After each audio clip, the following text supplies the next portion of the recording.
All right, what is up, YouTube? It is Sunday. I'm artisanmc, and you have now embarked on the hero's journey.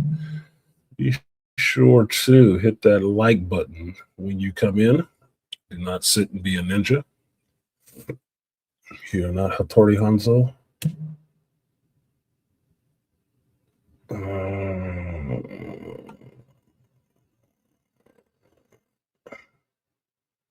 I think I want that one. That's the one I want.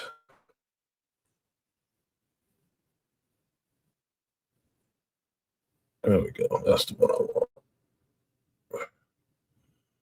All right. This is going to be a pretty short stream. As you can see, I am not out of town. I'm home. So, my plans kind of got the kibosh put on them due to my compatriot having a cold. I have a bit of a cold. So, my compatriot was worse off than me, reportedly. So, there was no need to make a trip when both of us were actually kind of sick. So, I spent my time at home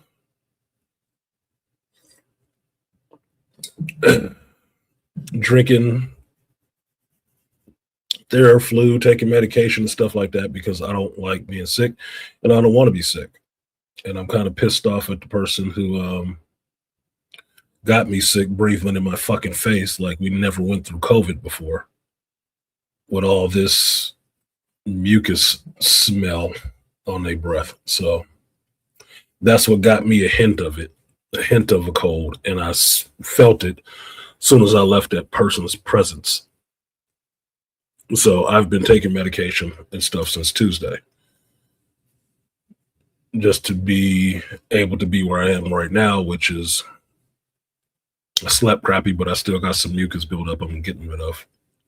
So it was good that I stayed home. There was some stuff I was actually supposed to do while I was here, and I was going to put that off to do something that I thought should have been more of a priority because it was a plan I had previously, and both of those ended up falling through by the end of Saturday. So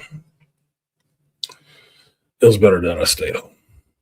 I just put that money into myself, basically, and that time into myself. So I relaxed yesterday. Excuse me, being that I don't get to do that a lot, I was happy for it, not bitter. So thank you guys for coming through. That's why I'm here. So let's get on with what is happening today. Well, a couple of things to talk about. And I guess the most interesting one off the bat is this Highlander trailer drop for Henry Cavill. I have not watched this yet, and I'm not sure which one is the correct one because I found two on YouTube. And I'm just leery on which one is the right one because AI trailers are a thing now. You can't trust anything you actually see with your eyes on the internet anymore. If you didn't see it live, it didn't really happen that way. So I'm going to bring one of these trailers and I guess I will see which one is the real one. This one actually has some damn music in it, so it might be the real one. Who fucking knows? So let me bring this up. Like I said, this will be a short stream. I'm not going over 4 hours. I have to be off of here at least by 1 because I am captain of a third team on Sundays. So I got a 9-ball match to play with my second new team, Sticks and Bones. And we need to get there and get on the table and get it in. So, all you late birds and ninja watchers, you need to make a decision and get it popping. Because I will not be, I'm here for a short time, not a long time. There are other things to do, and half of y'all don't fund it. So I go where my interests are, or they say go where you appreciate it. Okay, so let's see if this is actually the trailer. This works. Nope. Nope. There you go. That works better because I can blur that out better. What's up, Mr. Matt? Shout out to Malika. Shout out to Mr. Matt. What's good with you? Oh, look at you. You got an AI thing too? Nice. I was listening to AM's Generation X stream the other day. I ended up having to email him and tell him, like, yep. And I told him some other things, and then I said, yep, so I'm going off to learn something. I'm going off to try to figure out some of this AI shit that I don't like. I hate learning new stuff. I hate having to learn new things. It's a quote from him. It's a quote now. It was a quote. I hate having to learn new shit. That is a quote. That is a quote for how a Gen Xer's life is. You always have to learn something new. Always. It is never a time not to be learning. You have to. There's no choice.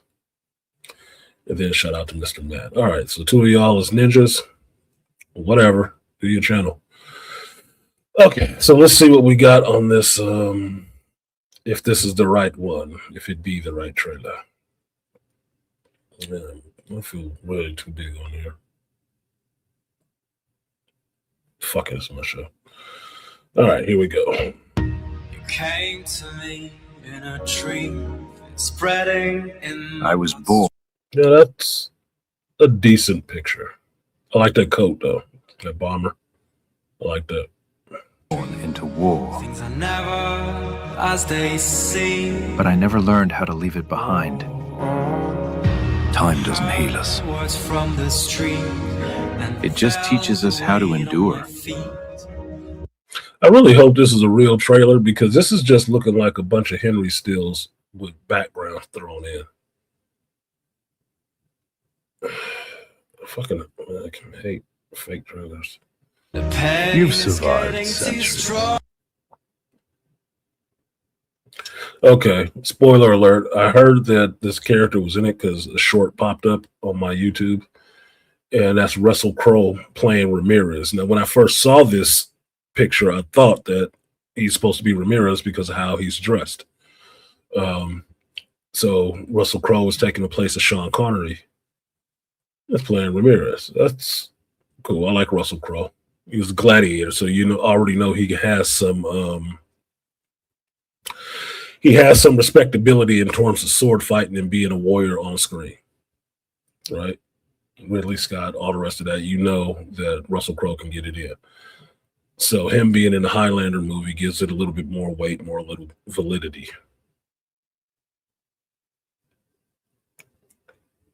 The peacock feathers and stuff. That's a cool cloak. Too strong. That doesn't mean you're ready. Some enemies never forget. Nothing keeping me. Okay, so this is what I've heard.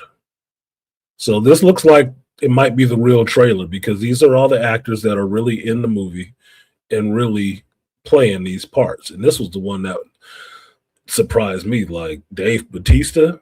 If y'all, I'm sure a lot of you were born in the 80s. You didn't grow up through the 80s.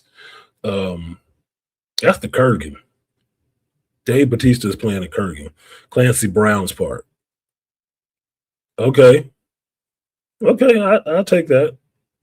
Jason Momoa probably would have killed it, but I'll take this. This was always coming. I won't run anymore. You've lived long enough. Then come and take it.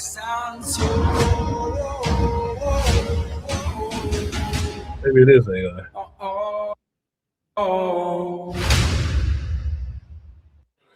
Maybe that one was AI. Fuck me, dude. having to sort through real and bullshit trailers. Okay. There was a scene in that one I did not see. I did not see that other YouTubers use. So let's see if this one's it. Otherwise, I got to use somebody else's content, and I don't even know him, so I don't know if he'd appreciate that shit or not. He'll probably get on my shit, flag my shit now. I don't even know them like that. Let's see what this one is. This is bullshit. I fucking hate fake trailers.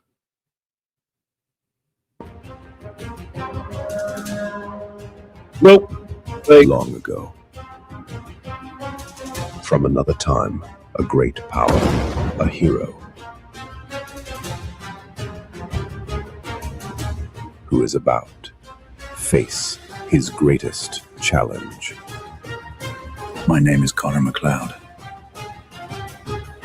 I was born in 1518, Glenfinnan. I am not an ordinary man. I am immortal.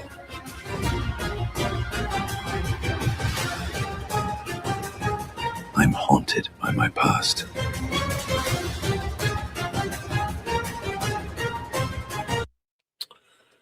No.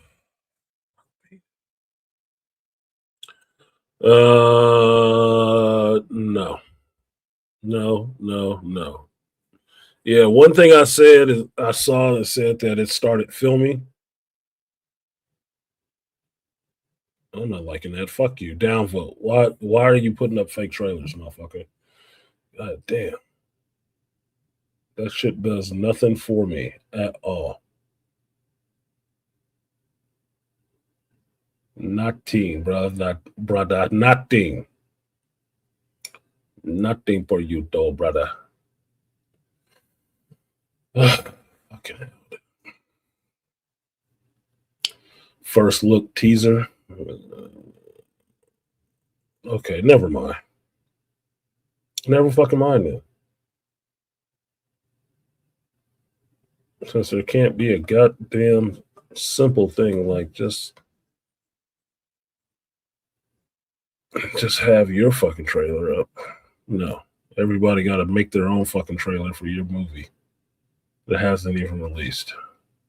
Okay, it's just a screenshot from Henry Cavill. All right, what the fuck ever. Anyway, since I wasted time on that, one of the things I hate doing in life, wasting money or wasting time. Yeah, Mr. Matt, AI slop everywhere, dude. I don't need that shit everywhere. Oh, shit, you got a fucking AI logo, too. What the fuck are you talking about? Can't rail against the shit you're using, okay? You just really can't. It doesn't make it valid. What up, Beast? Oh, the official Beastly Nerd. Okay. Beastly Nerd official. Apparently, you got imitators, huh? You need a blue dot next to your name? Alrighty. What up, Dr. Rosie? Dr. Rosie in here, in the lips.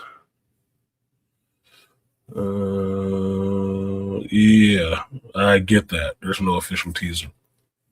There's so much misinformation. The one short bit of information I got is actually the most accurate. It just started filming again. So, other than that, I got to go to Henry Cavill's Instagram page, which I don't follow. And as you know, if you use Instagram, looking up a specific page on Instagram is difficult as shit. It's sloppy, as Mr. Matt is saying right down in here. All right, whatever the fuck. Point being is Henry Cavill is filming the Highlander movie right now. Cool. Apparently he had an injury a while back. His leg was messed up, so now he is back shooting it. It is a real thing. And Chaz Stasiak, who did John Wick movies, who was a stunt guy, is actually doing the movie, and Henry Cavill kind of glows about the sword fights they're going to have in this, which should be good. So I'm interested to see it. This was a rumor for a while, like a lot of projects with Henry Cavill in it. But this one is actually coming true because they're filming. So I would look forward to see it. There's two names that I would want to see in a title that I think they would be good on. It's not like having, James Gunn making a Superman movie. Or should I say a solo hero movie. So I will look forward to see it. And it's striking at the right time, putting that teaser out, since it just kind of hype people up a little bit more after the He-Man Masters of the Universe movie trailer dropped. And sure enough, I was saying that the fight scenes that they showed in the trailer looked good, but it would look better if it was Henry Cavill. And then Henry Cavill comes out a couple of days later and drops his teaser for Highlander. And I'm like, well, then I'll get it eventually. Cool. I don't expect it to look cartoony. I expect it to be gritty, down to earth, and what I love about the original Highlander movie. Yes, it starred a white dude, and I actually liked the movie. I identified with the character. It didn't suck. It had rock music in it and everything. I love that shit. Loved it. Yeah, go figure. No diversity necessary. No identity needed to be checked to watch and enjoy that shit. Henry is making geek culture rounds from Superman to Marvel to The Witcher, now Highlander. Henry is a geek. He is a nerd. This is stuff that he actually loves. If you listen to him, this is one of the things I do for you guys who want to hear, behind the scenes secrets. I listen to a lot of interviews of these people talking as themselves. It's not just about watching them on screen and making your inferences about who they are and what they are. I listen to the behind the scenes stuff. I listen to interviews they do, actor studio stuff that they do, talks that they give, articles that you get to know who the person is. That's the psychology side. You get their history, who they are as people, how they may have gotten to how they are at this point in time. Henry is a big nerd and a geek, and that's pretty evident because he puts the stuff out there himself, and then he's the one just talking. It's just him. No PR, no studio trying to push a movie. It's just Henry being himself. This is who he is. He loves this kind of stuff. It so happens to be he is an actor, and he is a big, buff, handsome fucking dude. He can get some shit done, like Jason Momoa. You can get some shit done. You can get the roles that you want to play if you put yourself into a position where it comes your way. Hell yeah. Look, there was a time in my life I wanted to be a rapper, right? And one of my dreams as a rapper would have been to do one of two things. One would have been to meet Prince. That would have been one. I proposed to my ex-wife at a Prince concert. I was that much of a fucking fan, right? Got to see him at least like 5-6 times in concert. Love the dude. Love his work. Love the dude. I would have wanted to be able to meet him. That would have been a goal. The other one would have been to be able to do a verse on a song with Andre 3000. Or meet some of my hip-hop rap legends. Cube, Scarface, Tretch from Naughty by Nature. I would have liked to have met some of these dudes. Red Meth. Some of these people that inspire me to do what they do. That would have been a dream for me. Right? So, me knowing that if I was the person that I am in a position to be in that industry, these were things I would have been waiting for to come my way. Now, to look at someone like Henry Cavill, who is a known fucking nerd, a known geek, he puts it out there himself. He is an actor. You can't tell me roles like this that were pushed his way wasn't like, oh, hell yeah, I'll do that. Witcher, yeah, give me that. That's mine. I'll do that. Highlander, hell yeah, I'll do that. Superman, fuck yeah, why not? This is gold for him. This is gold for him. Hell yeah. He's in a position to be able to do it. I'm sure he's chomping at the bit to do it. And to represent it well, not just for himself and what he loved about the original, but for all the geeks and nerds that are going to watch this shit, who actually love those movies, love those characters.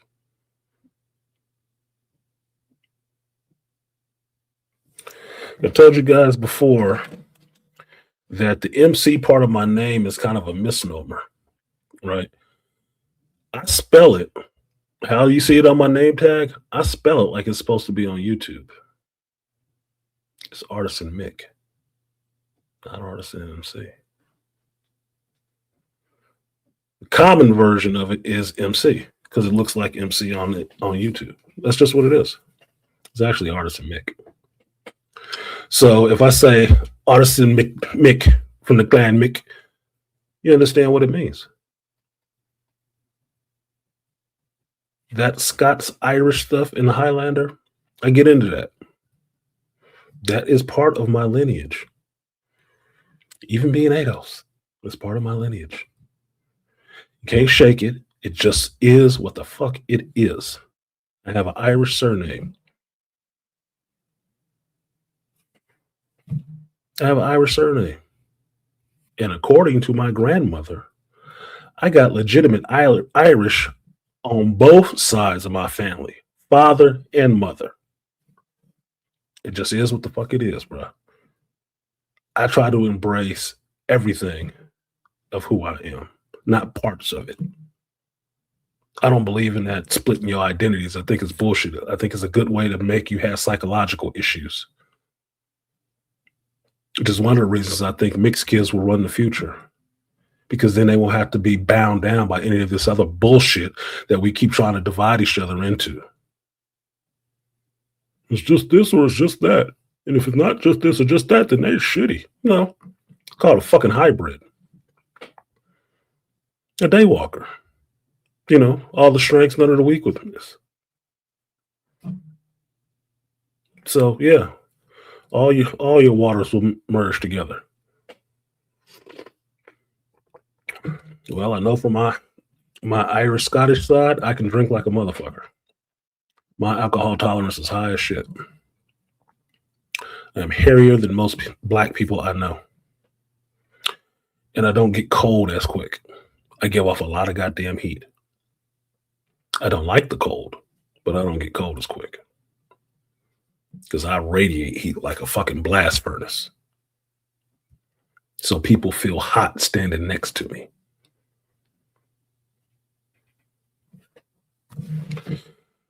So part of that heritage is Irish, Scottish. Highlander was Irish, Scottish. From the Clan MacLeods. I'll get into that. I don't have no hate for it. So I'm interested to see a Highlander movie. It means something to me. It does. Outside of the fact that my ancestors might have been slaves to some Irish people that was dipping into chocolate. It is what the fuck it is, dude. I got a mixed child. I dipped into somebody else's shit too.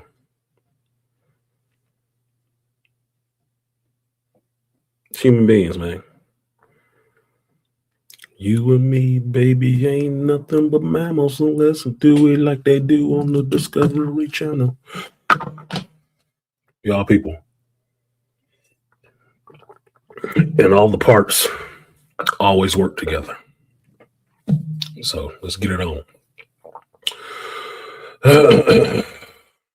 So Rosie chimed in and said, from my mother's side of the family, there's Irish, Spanish, German. My father's side, Spanish, Irish, African, and Mexican. Yeah. That's what kept a lot of people from wanting to reveal their ancestry.com, find out how much of what they don't have in them and how much of what they don't like they do have in them. Get over it. We're all mixed down here. All this petty infighting based on what you see and see with your eyes is something. It's some petty kid shit. You wear blue shoes, so they're bad. I wear red shoes, so I'm awesome.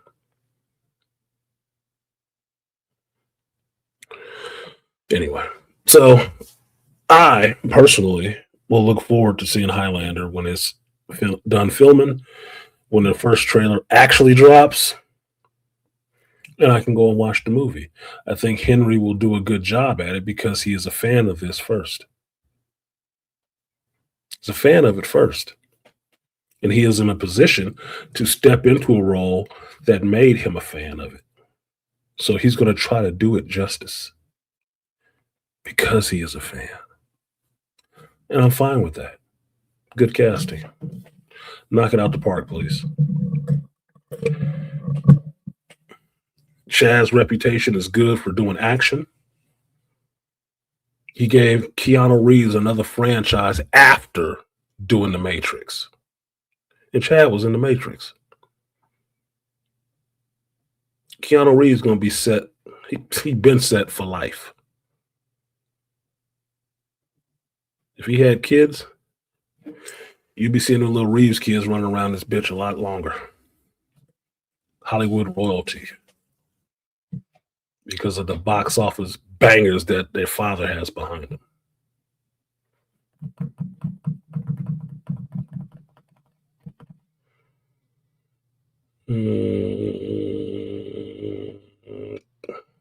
There's a woman on YouTube who received death threats. Well, I can't substantiate that, so I'm not going to repeat that shit. But I'll take your word for it. And yes, because what happens is my grandmother was going through that. She did her genealogy, and it was leading back to some other people, too. We know who they are. And they can sever that line of the tree where they don't want to be connected to y'all. And that's the fuck they did. Because it got into that Caucasian sides of the family where our names and stuff like that come from. And that's just on my mother's side. Matt, don't put her fucking name in here. Erase that comment, please. I don't know that woman, and I'm not a part of her shit.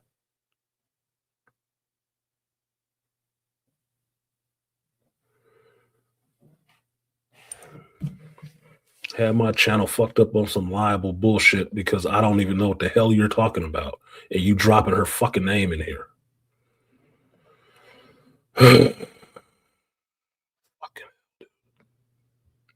Y'all gotta learn some common sense when you're in the other people's channels.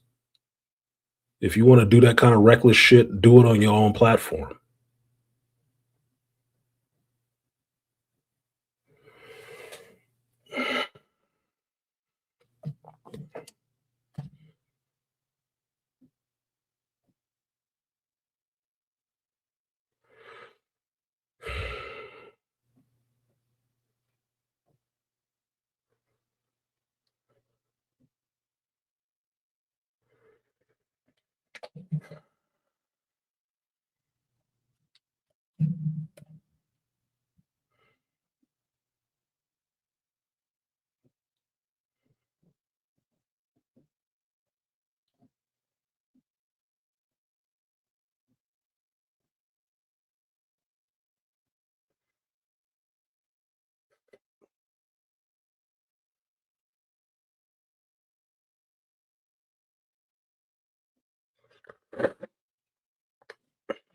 I'm really thinking right at this moment, I don't have patience to do this shit today.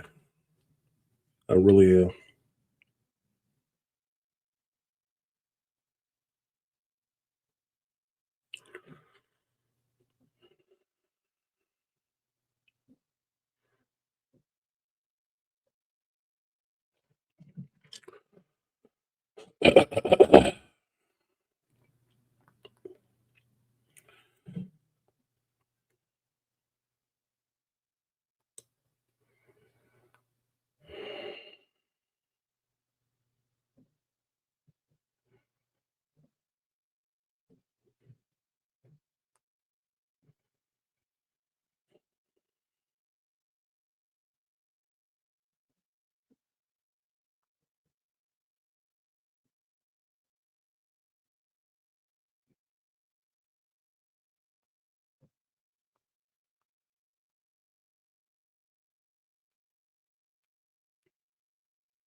Matt, you are not understanding a fucking word I just said to you. Stop talking about that shit.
Sometimes.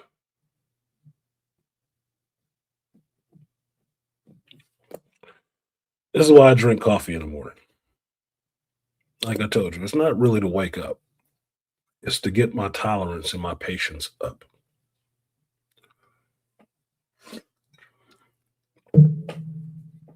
Because people can irritate me very quickly.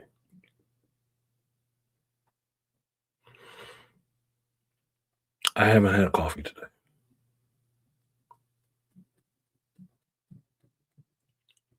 And I don't like being irritated.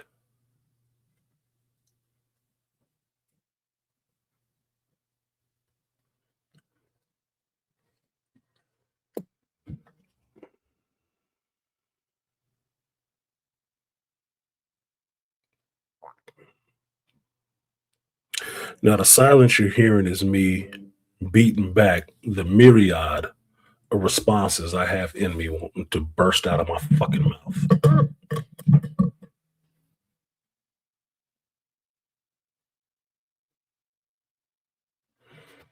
And Rosie hit the other thing.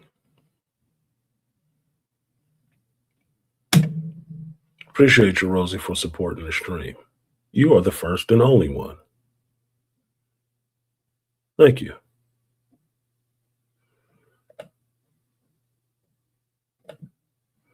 I'll give you the red. Oh, yo, I'm doing all right. Yes, sir. I get an attitude when my money ain't right. The team don't want to see me rich. I bet they all back down when they hear the click. Oh, yo.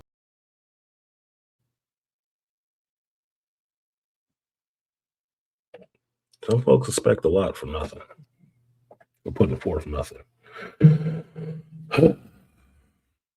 Which could be a segue into me getting back on topic, which is what the show is about, not about other people bullshit.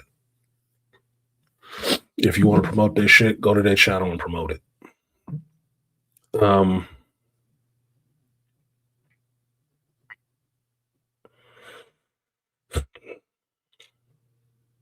I had a really interesting conversation yesterday with my mother. And outside of talking about some personal shit, we got to talking about television shows and movies because, like I've told you guys, my mother's retired now. She's retired a couple years ago, and now she keeps she's doing what retired people who handled their money well, bought themselves a house and everything else do. She's sitting at home watching television shows. So we were talking about some of the shows that we're watching and what she was watching.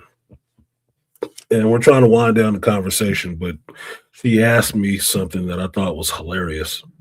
She asked me if I saw Starfleet Academy and what I thought about it. Well, needless to say, like a YouTube conversation on my damn channel, her opening that can of worms did not get us off the phone quickly. An hour or so later, we were done talking about that shit. And as my mother, the liberal gynocrat that she is, she don't get that show. She don't like it. She don't like it. Now, she's watched, I think she was going off of just the first episode. She was going off the same stuff I was. I told her, I've seen the 3 episodes of this shit. She said, well, I think I've seen the newest one too. Like, I hadn't watched that newest one, Mama. She's seen more episodes than me, I believe. I think it was 4 that she's seen. She's not liking it. She doesn't get it and not understanding what the fuck is they thinking on this stuff. Now, the funnier part of it, because my mother has been watching Star Trek since she was young. My mother is, as she reiterates to me, she's a big sci-fi fan, always has been. She likes that stuff. This is a black woman who's into sci-fi. She watched the original Star Trek. She didn't really watch The Next Generation too much. But watching this, Starfleet Academy show, she was not feeling at all.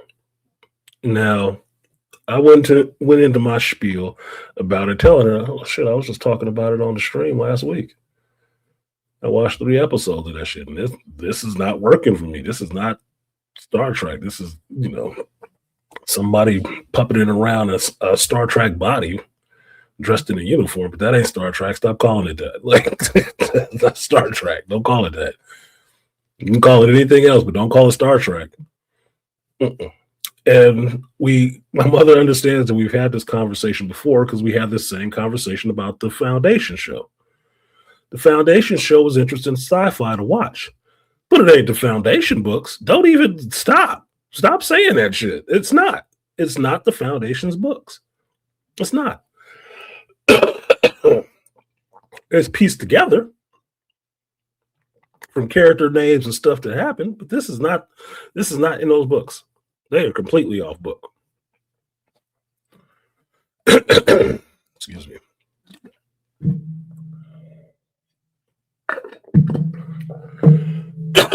Excuse me. So she's going on about this show, and I'm telling her, yeah, I watched 3 episodes. I think I'm out of this one. I said, if I watch this show after that, Mama, it's just to it's like watching a fireworks factory burn. There'll be sparks. There'll be some explosions. If you're at a safe distance, it might be entertaining. So I'll sit there, drink my tea, and watch the explosions go off. But I'm not taking this shit serious at all. It is not a threat. It's not doing anything to me. It's just some shit burning the fuck up over there. Well, she kind of agreed, but something that she hit on that I was having a problem with too was she was talking about the Holly Hunter character and her pseudo incestuous relationship she's trying to have with that Caleb character. I'm like, oh mama. Yes, I did have a problem with that. I thought it was very weird. Apparently, I'm not the only one who see this shit. Now, granted, this is the woman who raised me, so we could have some of the same sensibilities. But at the same time, this is a 60-something-year-old black woman watching this white lady with this black boy. She's like, that don't look right. She looked like she's trying to get that boy in the bed. I'm just saying it's weird that she was trying to kidnap a kid. She's reading it like this woman trying to fuck that boy. Like, I can see that too, mama. He said, because she way too old to be trying to act that young with him. You think? So the weirdness of that show, the strangeness of it, was not missed by either one of us. And neither one of us. At 50-something years old, at 60-something years old, damn near 70, is sitting there biting on this like, this is a good Star Trek show. Like, no, it's not. This don't make no sense. This is not right. This is not right. Something is really foul going on around here. Now, I didn't even watch the last episode 4, because it's not a priority to watch now. It is not. I gave it 3 episodes. It's not a priority. I can watch it. I cannot watch it. And as it stands on a Sunday, I haven't watched it. Oh, well. I don't think y'all bugging me about it. Yeah, it's a show. It's on Paramount Plus or Amazon Prime if you have that shit. It's not good. It's not a good show. So they got into I heard somebody talking about the 4th episode, which I figured it was going to go where it was going to go, which was it was about the pacifist Klingon who might be a little moist. Yeah, no shit. I guess we needed that in Star Trek now. Like, I need to see that. I need to see it. It's not doing anything for me. It's not shocking. It's not surprising. It's absolutely typical nowadays that the biggest black dude you can find needs to be the gay one. That shit has been turning my stomach since 6 feet under. Since 6 feet under. He need to be the bottom to some white dude. I'm over it. I've been over it. It's not entertaining. Even with my dead gay uncle who died of AIDS, I'm sure he was somebody's white dude's bottom too. I'm over this shit. It's not shocking. You're not bringing awareness. You're just proselytizing and trying to brainwash another generation into this shit.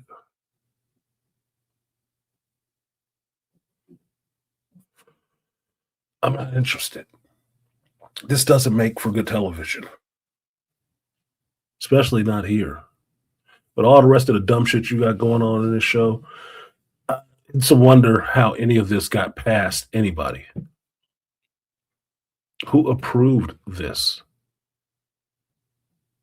What cast of characters sat down and wrote this shit, if they wrote it or they plugged it into AI, spit it out, and then said this is a show that we need to put money behind?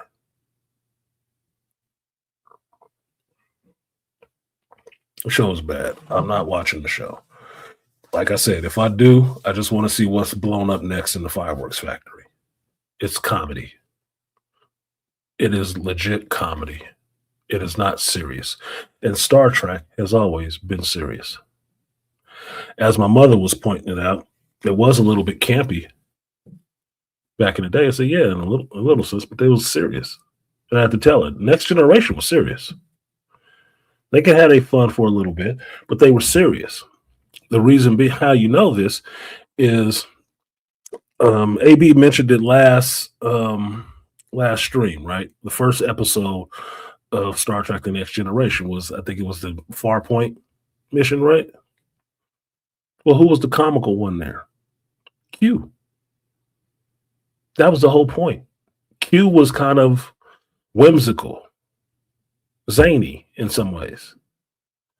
to the very serious, very straight Starfleet ship captain, with his feet down, sitting in a seat like he's an adult and has some damn decorum, not a 400-year-old woman trying to cuddle up like a kitten in chairs and flop her around like a 10-year-old with other teenagers.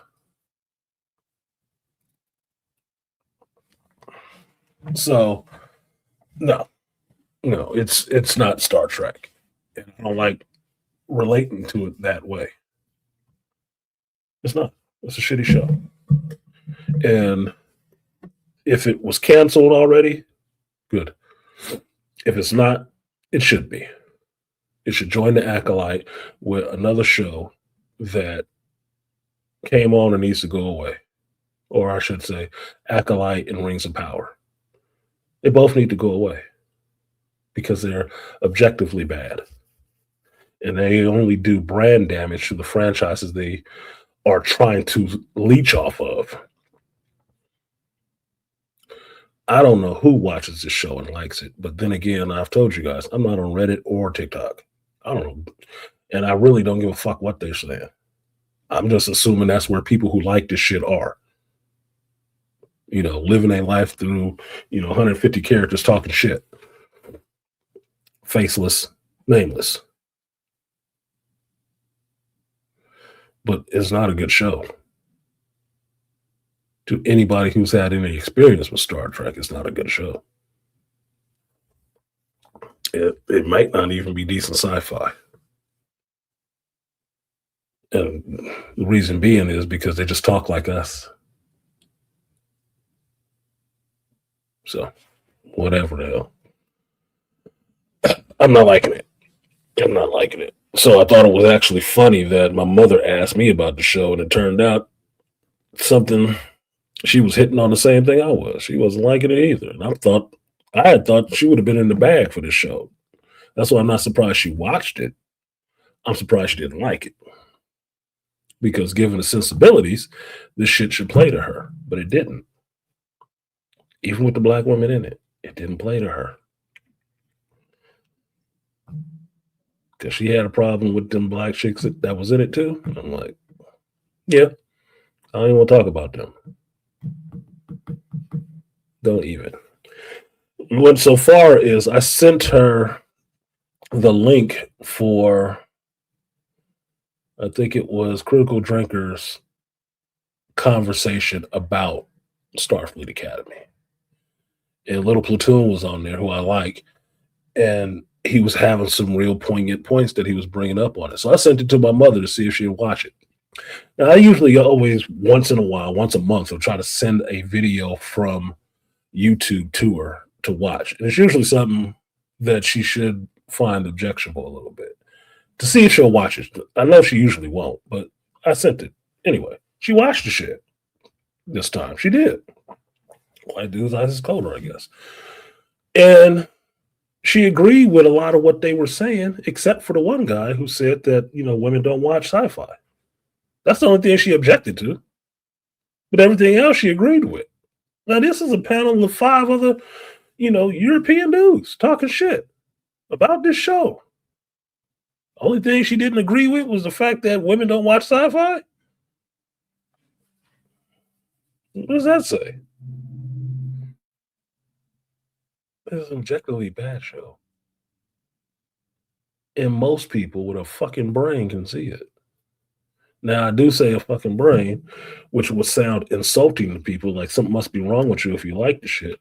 Look, I like a lot of things. I know there's something wrong with me for liking them. I do. I just accept it. You know why? Because it takes a certain disposition to like some of the shit I like.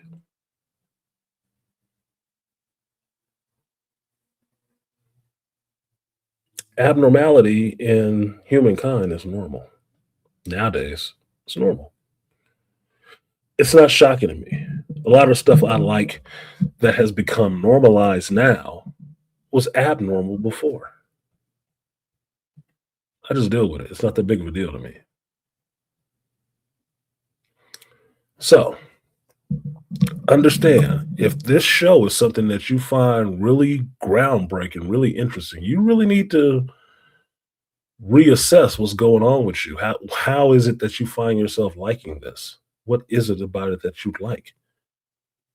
That's just the nature of understanding what it is that you do. Like, we give Charles a lot of credit for being a Superman fan. The downside to his Superman fanness is that he won't say anything bad about the character. Can't see the weaknesses in this motherfucker. That's the problem. The balance is, yes, this character is full of a tube of good in these areas, but it's also a tube of shit in all these areas as well. And you have to balance both of those. You have to hold them both. It's just what it is. So if you find yourself really going to bat and arguing with people over Starfleet Academy and how good it is, you need to think about what you're pointing out as being good. And then really think about what the people that are telling you that these things are problematic are saying, and if it holds weight. Can you see it too? If you cannot see it too, you might have a problem. You overlooking stuff like, Weinstein having a long meeting. You overlooking things. You might need to, check that out a little bit. So I don't see myself talking about Starfleet Academy much unless I just saw something that was objectively funny to me and I want to share it with you, but don't expect a review of it. I won't. I reviewed it as much as I'm going to. But I will watch it for a laugh after I watch something else good like Fallout or something, or Night of the Seven Kingdoms, which my mother is hating because it's moving too slow. And I'm actually liking it. I just don't think that I keep needing to see grossness from another dude that looks like Alex Kurtzman's little brother trying to throw some gay shit in there. Like, I need to see this dude's ass and poo coming out his ass. I don't know what that did for us cinematically. We who needed to see that shit. And then this old white man's fake penis. Like he John Holmes. Who needed to see that shit? Just to know we're in the Game of Thrones? Get the fuck out of here, dude. Y'all not hung like that. Quit playing.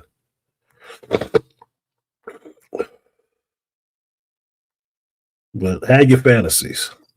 I don't know why you thought we needed to see that shit for that long. So I guess I'm just waiting on the next thing to see somebody else's shit is going to be hanging out there and waiting to see that.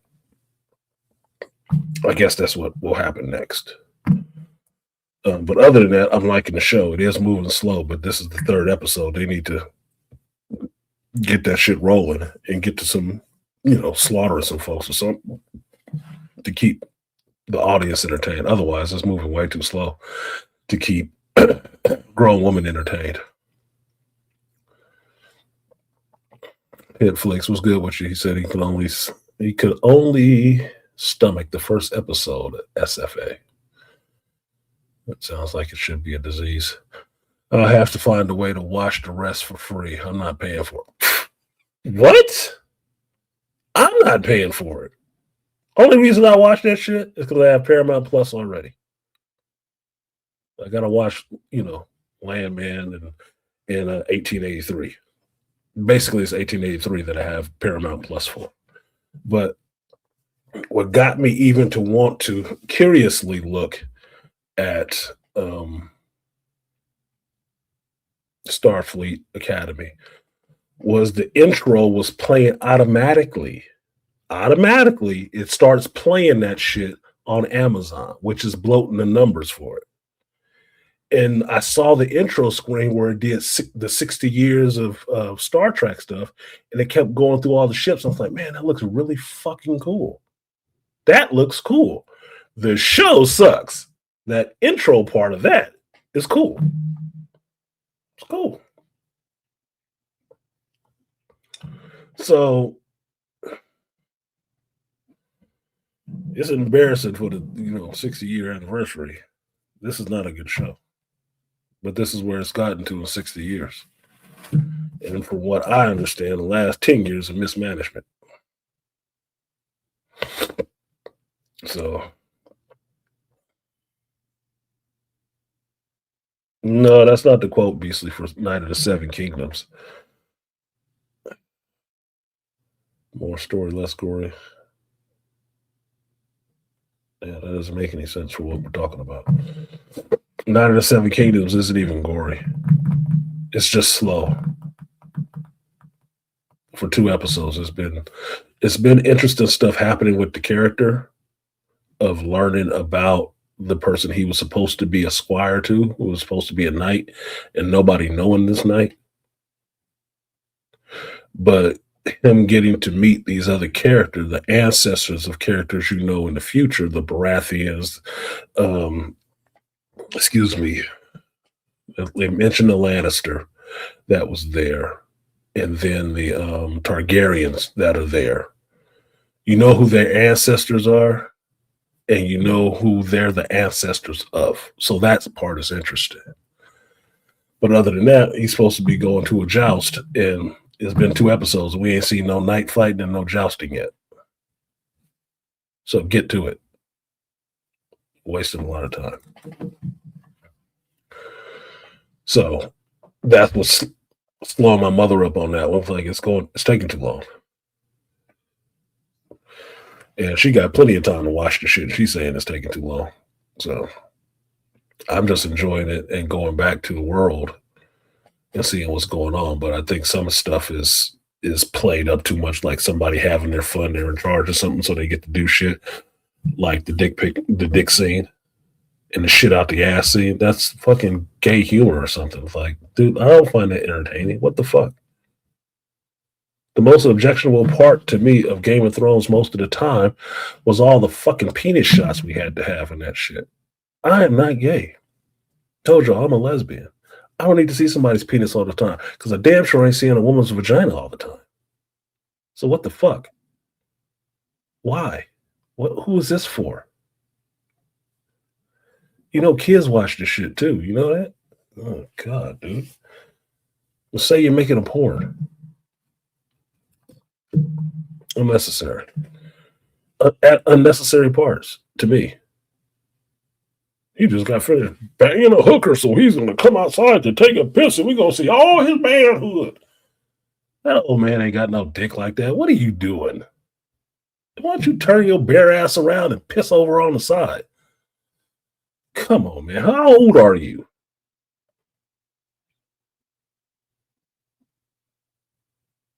Content like the private parts and gay humor. Yeah, that's all it is.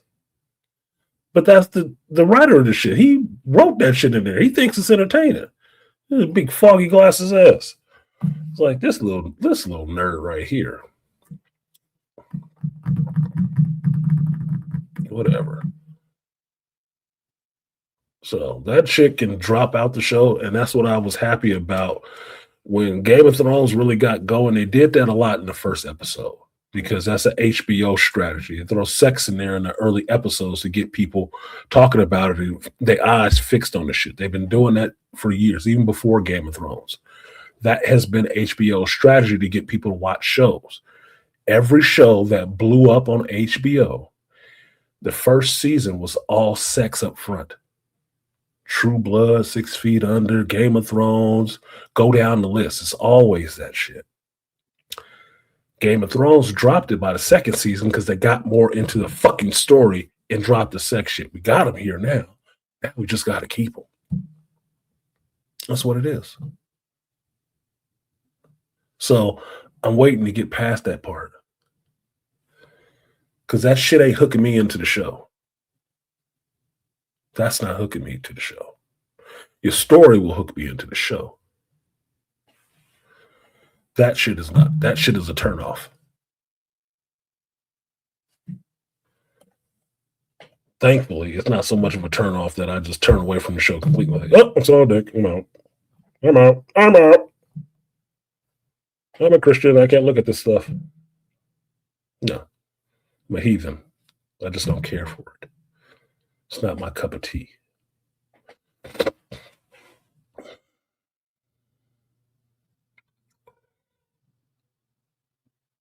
So, that being said, Night of the Seven Kingdoms is actually entertaining to me. My mother is not entertained. We both are not entertained by Starfleet Academy, which is good because that is a shit show and it needs to be canceled immediately. Fallout, we are both liking, which is a good show. This last two episodes drug a little for me in Las Vegas, especially with Lucy and her dad and what her dad is doing with these people from the wasteland he's taking control of with these, I don't know what they're calling them, fucking brain boxes. I'm still trying to see what this whole plan is, but he just got them building more of the shit that you're going to make the rest of the wasteland into these controlled zombie people. Weird. But I don't see the point in that. Not really. It's been more interesting to see the side of the story where the zombie's wife falls and all of this stuff before the bombs are dropped, getting into these vaults and how they're in the vaults. That's a little bit more interesting, seeing his side of it. Maximus's story is interesting because he's back in a powered suit fighting. He getting to fight the little demon things, demon dogs, whatever the fuck they called. That was kind of fun because it gives them an opportunity to cut loose on some shit and that you actually believe Maximus is actually kind of a badass now from where he was in the first season. But he still hasn't seen Lucy yet. But he still believes Lucy is a good person. Just don't start yelling her name. Don't have your face sweaty and don't start yelling her name and it'll be okay. It'll be fine. We'll just go with that. You won't be looking like Finn. But they meet up in the second season and he finally yell her name out. Problem.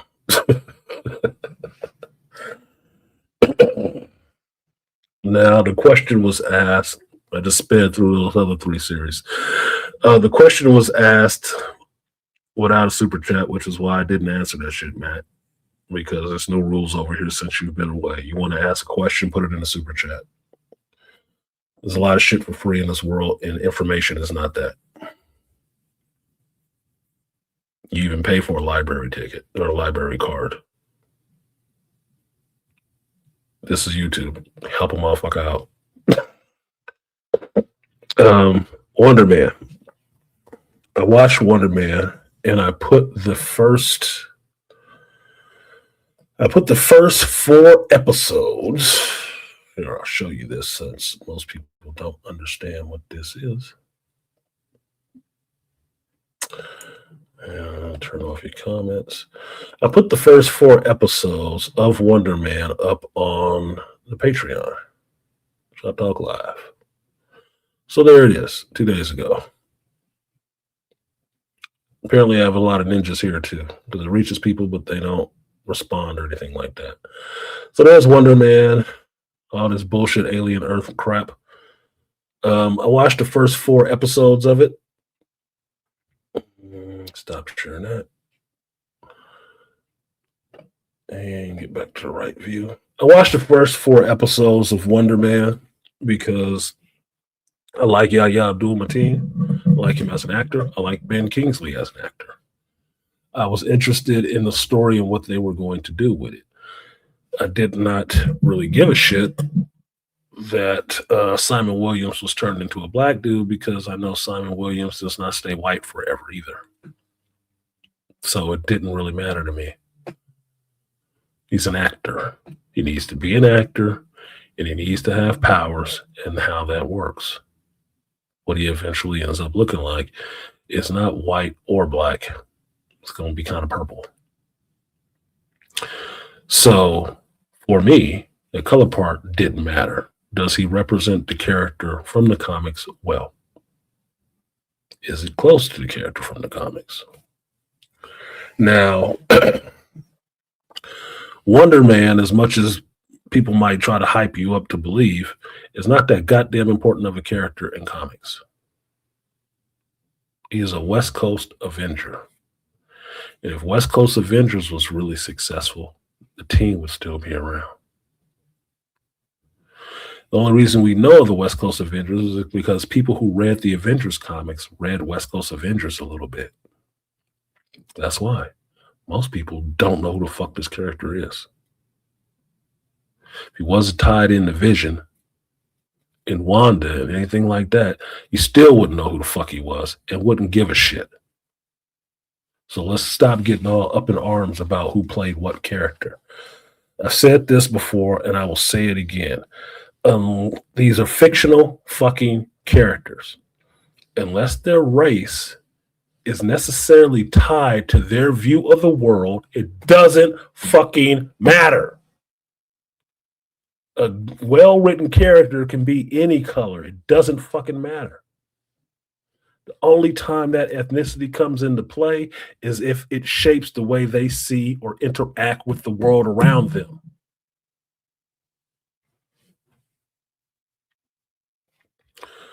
Blue Marvel in comic books could have been a white guy.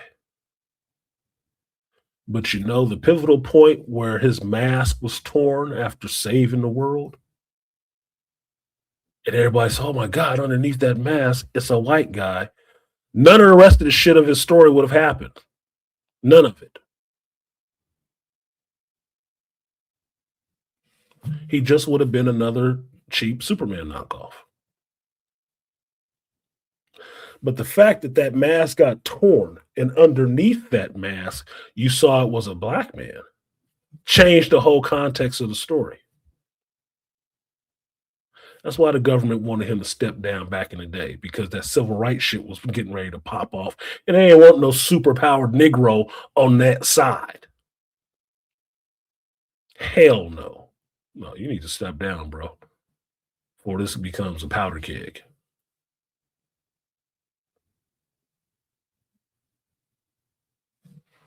You ain't comfortable with believing you could be super powerful. I don't know about that. You got to stop doing that shit. Yeah, you saved us a lot. We're thankful, but you got to sit the fuck down, boy. That is where the ethnicity of the character makes a difference, because it's how he interacts with the world and how the world interacts with him. It makes a difference then. Most of the time with comic book characters, it doesn't. Spider-Man is Spider-Man because of how he acts. Peter is broke. If Peter was a black dude, he wouldn't have got those, lengthy rent extensions when he was late. He would have been on the street. He would have been fucking homeless in Queens. And you're seeing Spider-Man living out of a fucking theater like Cloak and Dagger.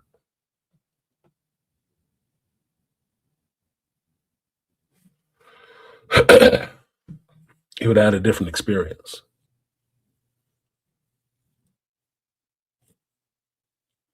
So most of the time, the shit doesn't matter. It doesn't. So if you want to get all wound up about that shit, go.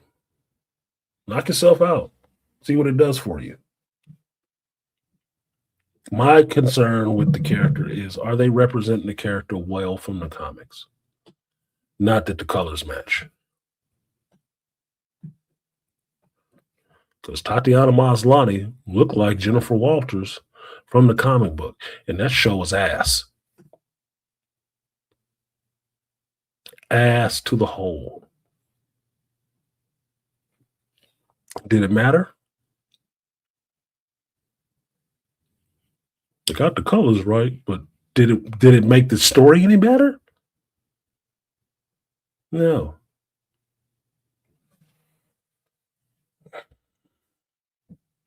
Write the characters well.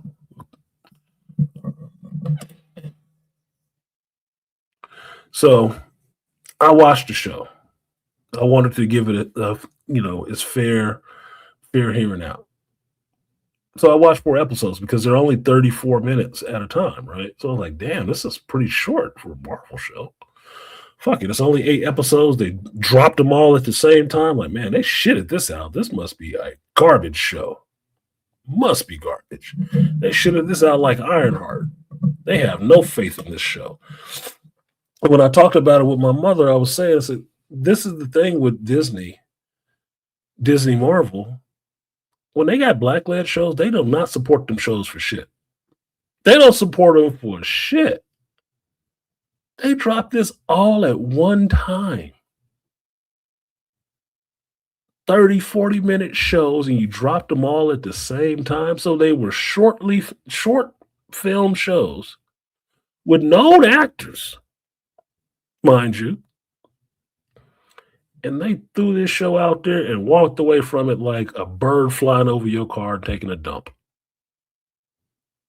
Little hype, just boop, and kept it moving. Like, damn, they don't support these shows for shit. You know? So because they dropped it like that, it can make you believe that it's just as bad as Ironheart. Well, here's the thing. Because the show did a little bit of a swap on the ethnicity of the character, it actually gets to the same thing you saw in Ironheart, which is it's just more black folks in the show. That really rubs folks the wrong way sometimes. Because now you get the centralism of the ethnicity of the character being involved in how the character is interacting with the world. Most folks don't give a fuck about that. Because most folks believe black folks' lives and the characters that represent and populate black folks' lives look like boys in a hood. Or their favorite hip-hop artists. They're not used to just seeing normal fucking black folks doing normal shit like owning houses, having jobs and shit, and taking care of their fucking business. They're not used to that. That flies in the face. This ain't the Cosbys. What the fuck? So watching the Wonder Man show, seeing him get down to the cookout and going to meet his mother and his brother and his family and stuff like that, I'm watching it and thinking, yeah, there's a lot of people disconnected from the show right now.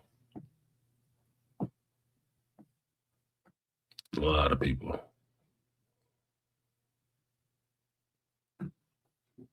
Now, what I found the most interesting about the show is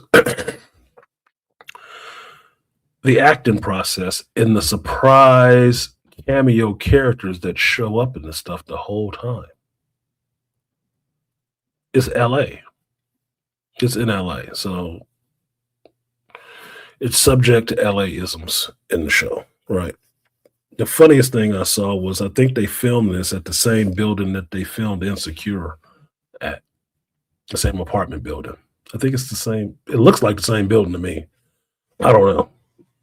Right? But when you meet Simon and he goes back to his house, his apartment, and you see his girlfriend, say, oh, that's a known actress. What is her name? I don't remember her. Oh, and it's kind of interesting that the black dude with this white chick, first time you see him is she's leaving. She's leaving. I said, is this the Jonathan Majors effect all over again? They had to move this shit way away so people watch the show, get the white girlfriend out of there. I like that. It's LA. What do you think people come to LA for?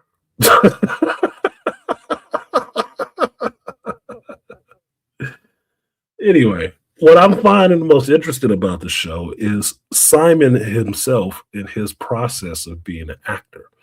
And the reason I find this interesting is that it's an actor playing an actor, right? It's an actor playing an actor and going through his process on really wanting a role, really finding something that he likes and has always loved, which is this Wonder Man character on the screen, which is the classic version of Wonder Man from the comics. He wants to play that character. He works his way into a position where a movie role is being offered for a show. And the show is a remake of the show he grew up on as a kid, which was Wonder Man. And he's an actor in Hollywood at this time. Stop me if you heard this already. And he has a chance to go out for this role, to play this character. One of these characters that were influential to him, that he always loved. So his process in going through that and trying to get on this show to become Wonder Man. Well, that's pretty funny. That is pretty funny. That's interesting. You know, art imitating life in a sense. Like Henry Cavill getting to play Connor McLeod in Highlander. It's something already actually happening in the real world.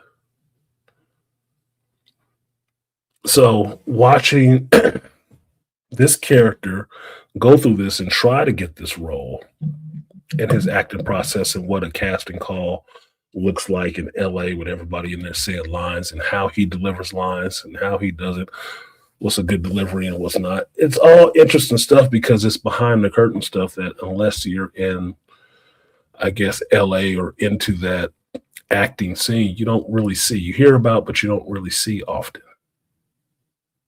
Like the scene when he's in his trailer going out, he's supposed to be doing an episode of American Horror Story.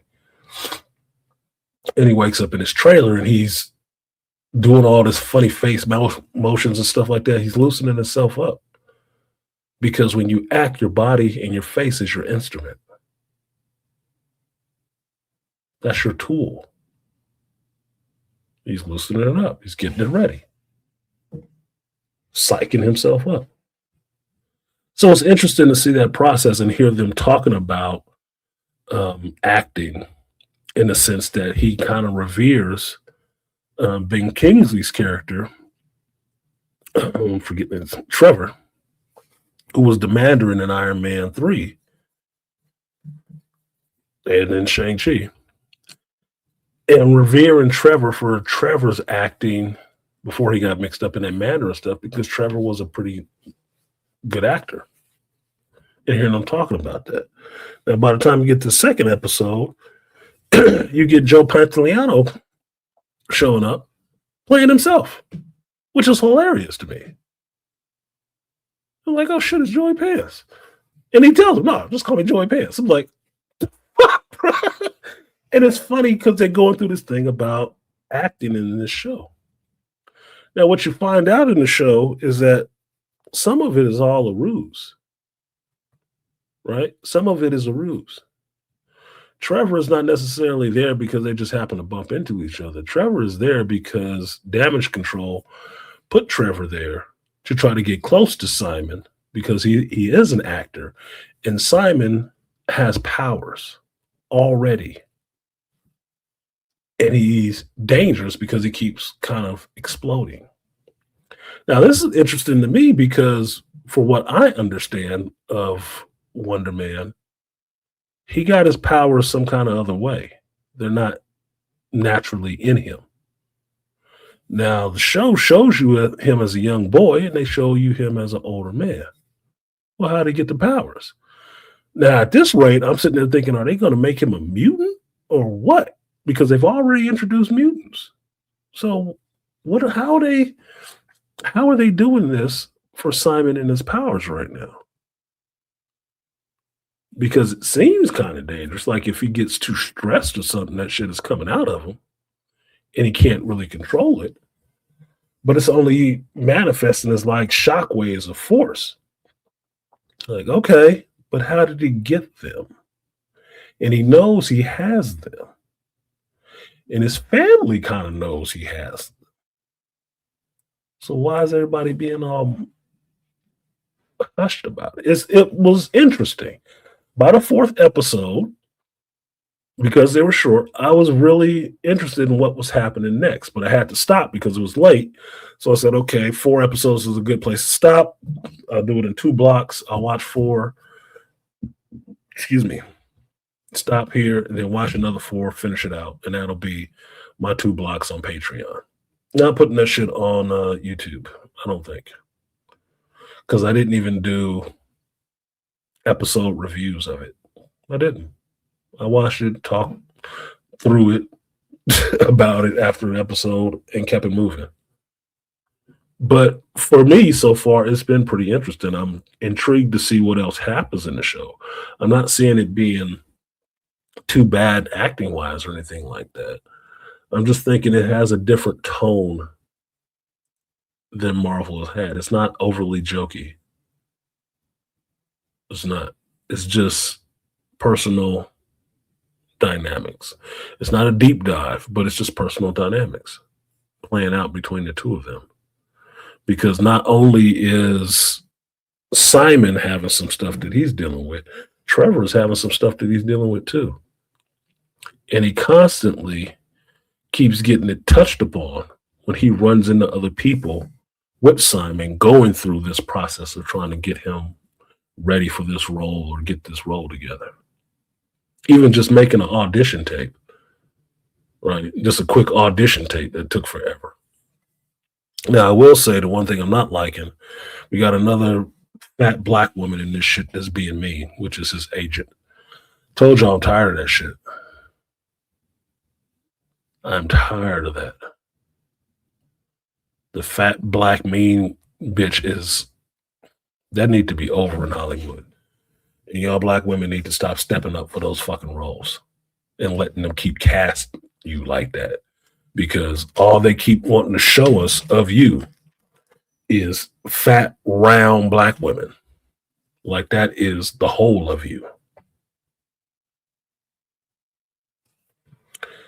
Marvel's done it. Disney's done it. Lucasfilms has done it. They keep pushing that in your face. Like that, y'all ain't nothing but fat black women with attitudes. Y'all need to look at how they depicting you. You really do. So if they're not making you out to be whores, you get to be these things. At the same time, they're idolizing little skinny white chicks with big tatas and can't act. But you're comfortable because you got a job, right? No, Herb, they won't be tired of it because it sells too fucking good. Look, if Medea wasn't a hit, you probably wouldn't see fat black women like that.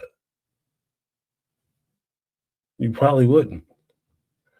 But I told you guys this when I was one of my exes, the Italian ex, that I told you about looking at her video wall. Two things I look at when I go to somebody's house, their bookshelf and their movies, right? Well, they didn't have a bookshelf, but she had plenty of goddamn movies. And this little Italian chick had more black movies than I had. But also was a lot of that Medea shit. Like, this is your mindset. How people experience black folks, if they don't live next to them, go to school with them, or anything like that, is through media, through movies, through television. And then when they do meet black people, they expect them to live up to one of those stereotypes they've seen in some of that shit. Medea is really popular. Not with me. Not with me. Now, I remember seeing Medea on stage perform by Tyler Perry in Berkeley. I remember seeing that shit before it became a sensation in movies and shit. I remember seeing that shit. It was entertaining that time. I was done with it after that. People who really love Medea nowadays, it's not even black. It's everybody else because they believe that's the representation of black folks and black women in some senses. So don't be surprised you always get some Aunt Jemima mama, big brown chick, just mean and burly and shit. Medea. All over again. In another venue, another place, and they always say they're being diverse, but the only diversity they found was that this was a small, fat, round, black bitch. And I say bitch because it's her fucking attitude. A casting director picked that. They had a roll on a piece of paper, and if it didn't say what it was, black or whatever, they decided that this person should fit it. And if that wasn't the case, it was written that way on the sheet. That's them. That is them pushing a representation to you of who they think your ass is and what will resonate with you.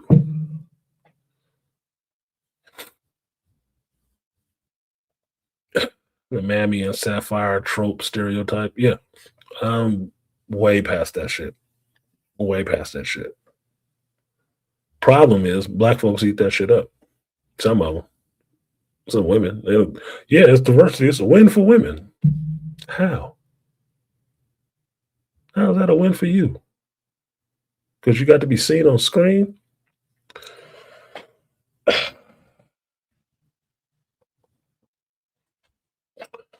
said it before, and I'll mention it again. You can be seen on screen in a poor movie, and that's not a win for you either.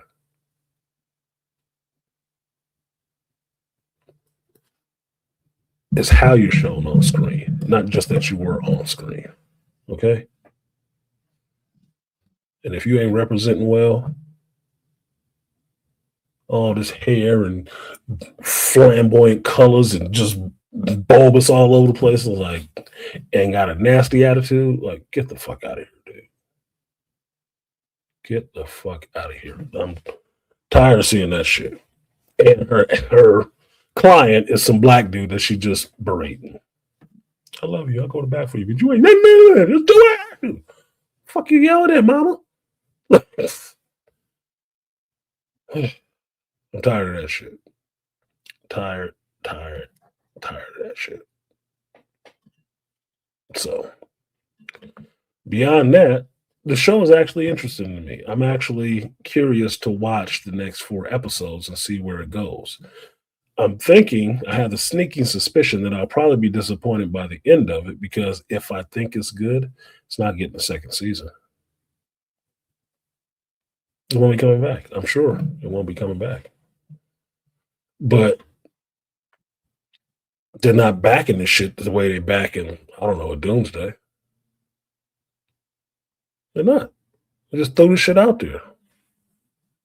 Left it, fuck it. It's out. Same way they did Captain America 4. Same way. Yeah, fuck it. Little money, little interest. If it failed, yeah, it just failed. See, black characters don't work. Moving on. Yeah, the negative psychological conditioning is uncanny. It is. And it works. And it works. That's the problem with the shit. It works. Because somebody saw it on television, they just think that's what they're supposed to be. Only for the generations who believe everything they see on TV.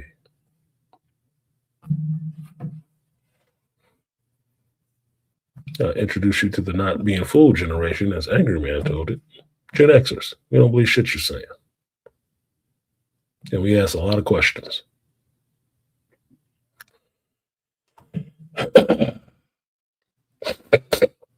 No, Beasley. You know how I know this? You see me use this often. Right? You see me use that before. You even see me use this one before.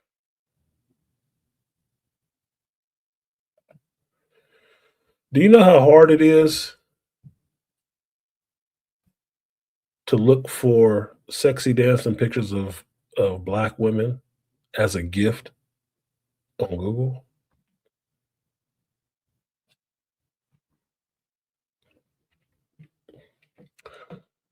Let's play a little game, shall we?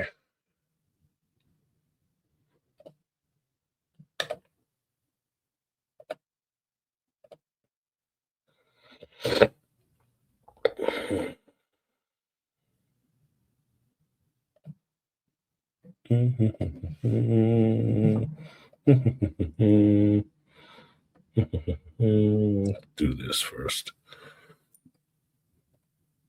Something about search histories.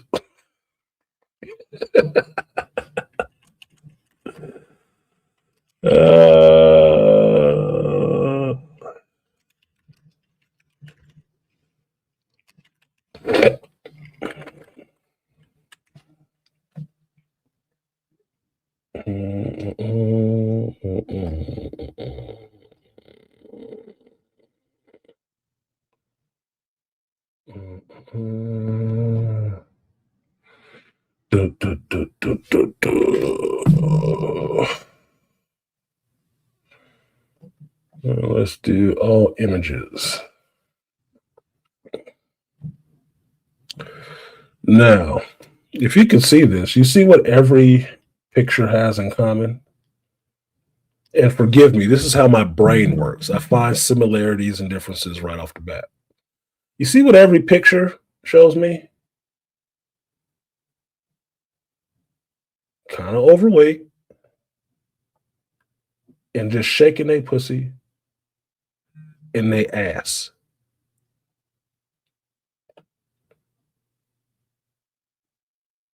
Twerking. Just twerking.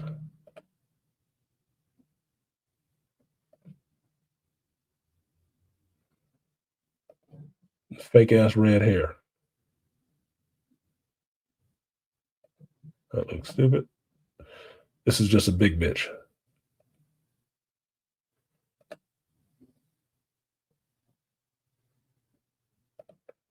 I had to start. I felt some kind of way because the only pictures I have up there are usually Caucasians or Latinas, right? So I was looking for some other pictures of some sisters so motherfuckers wouldn't think I just hate black women or some shit like that, right? Just to round it out, right? I had to go to celebrities before I saw some shit that wasn't, just bothering the fuck out of me. Because one of the things I don't like is that shit. And I don't like a lot of fake stuff. Be it hair, nails. I'm not into that shit. It does tattoos. That shit is not attractive to me. So I'm really having a hard time finding some pictures I would deem credible to put up.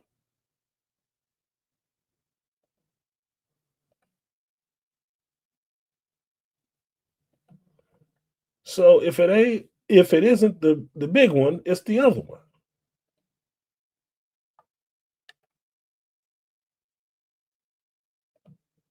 You just big. You just overweight. You just slutty or some other shit. Like, oh my fucking God, dude. Is there no variation in that?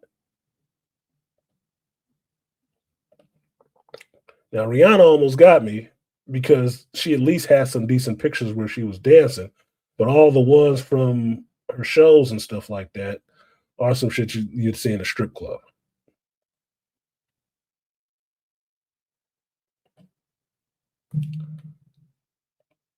So yeah, it was a little hard. A little hard. Yeah, you damn near do have to go back to the 90s, Beasley. You do. You do. Yeah. Only twerking? Yeah. I don't even like twerking. Y'all know that. I don't even like twerking. That is some shit for the bedroom. That is some shit you're supposed to be saving for the dude that you having sex with. Everybody don't need to see you twerking. I don't spend a lot of time in strip clubs. That is not how I get down, and that's just my hangout. It's not. It's not that I don't like women. It's not that I don't like seeing women naked. I'm just not in the strip clubs like that. Never have been. I finally thought about it. As much as I go to Vegas, I actually thought about that. People probably think I'm going to fucking hoe houses and strip clubs. No. I've never been to a strip club in Vegas. Never. All the times I've been which is over 10. I've never been to a strip club in Vegas. Never went to a hoe house, even though it's legal. Never found a prostitute. Never. That shit is not interesting to me like that. I can understand why prostitutes do what they do. I don't want one. Gross. We could talk. I ain't fucking you. No. Got different standards.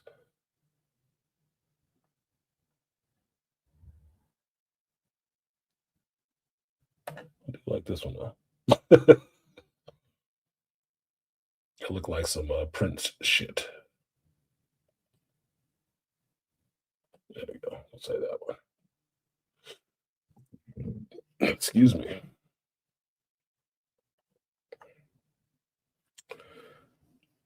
Yeah, but should I have to go all the way back to Debbie Allen? Or do I just have to go to, excuse me, Janet from the 90s?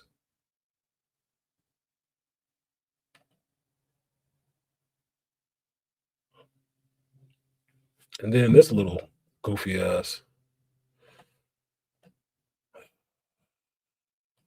There you go. White boy sexy for black women right now. Bony ass and Zendaya.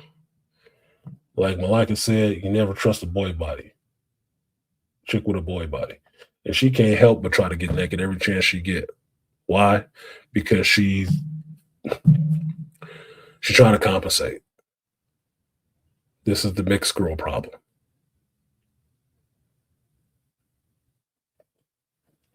She's trying to compensate.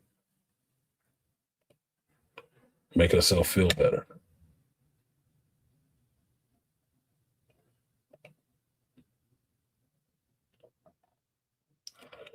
So I forget what the point I was trying to make was, but it's fucking hard. You understand they have different roles for y'all that they put you in.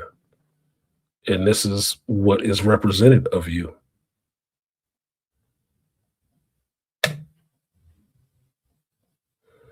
Everybody else can dance like they got some goddamn sense. But every picture I got to see of a black woman got to be her showing me her asshole and her vajayjay. And that's the dance. All I'm seeing is the back of your fucking head. I don't even know what the fuck you look like.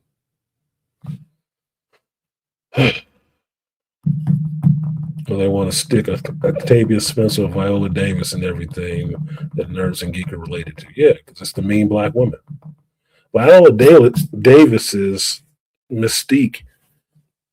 She's an awesome actress. She is. She's an awesome actor.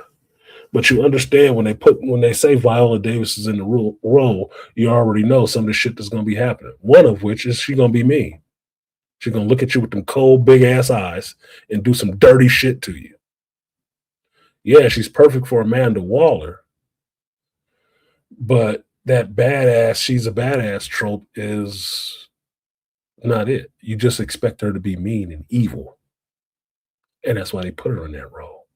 To be that mean, evil black bitch. So white folks can feel comfortable saying, that bitch right there. I heard some dude on another channel, some white dude calling a black chick a bitch. I'm like, well, she was acting bitchy, but he is using that shit for effect.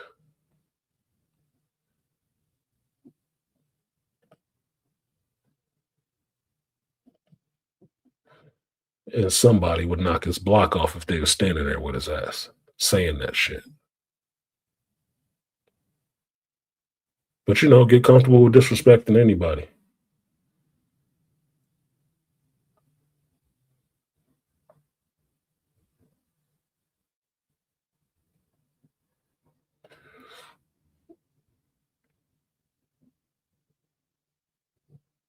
Anyway. Oh, here's one from the 90s. T-Bar's Left Eye in Chile. No scrubs. Yeah, you read my mind. It's about to say Janet. Yeah, because she about the only one.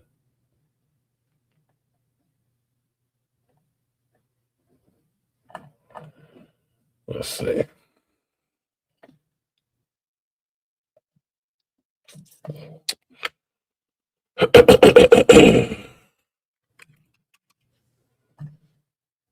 We already know we can't use none of her show footage.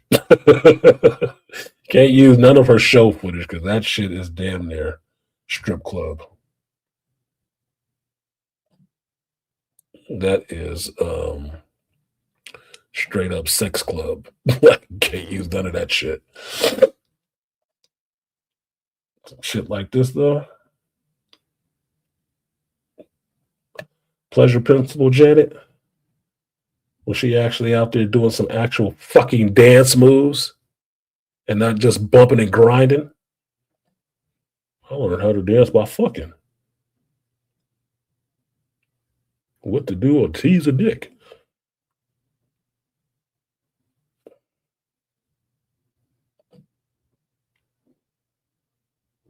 Oh my God, it's steps.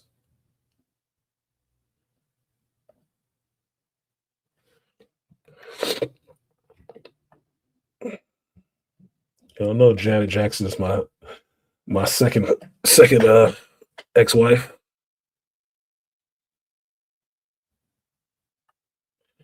There's two people albums I have the most of. Prince, Janet Jackson.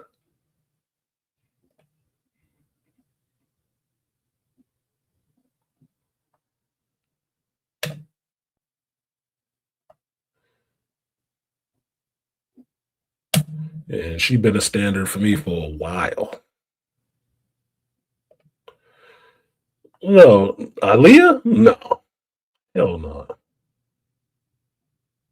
Oh yeah, keeping that one. I don't have that one. I'm keeping that one. That is going to the gift bank. There we go.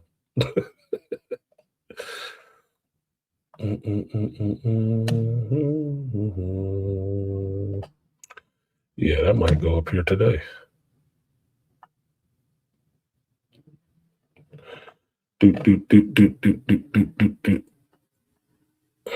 Told y'all I have a type. There's that love will never do without you one. Oh shit.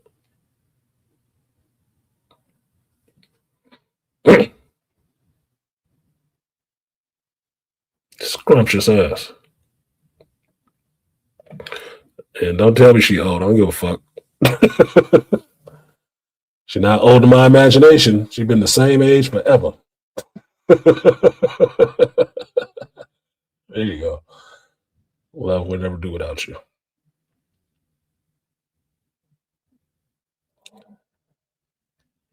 So apparently, yeah, I gotta go to Alicia Keys. I mean, not Alicia Keys, but Aaliyah.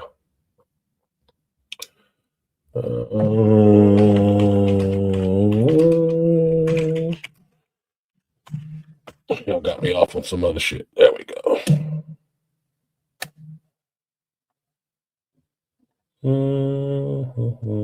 So she has some blondie hair. Always had a nice smile. Kept herself in shape. Even as an old lady.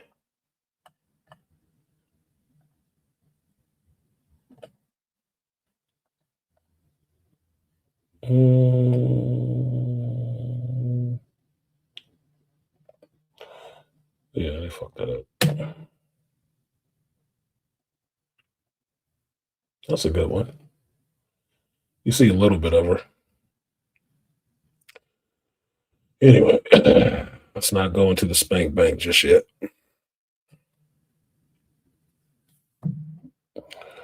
No more Aaliyah.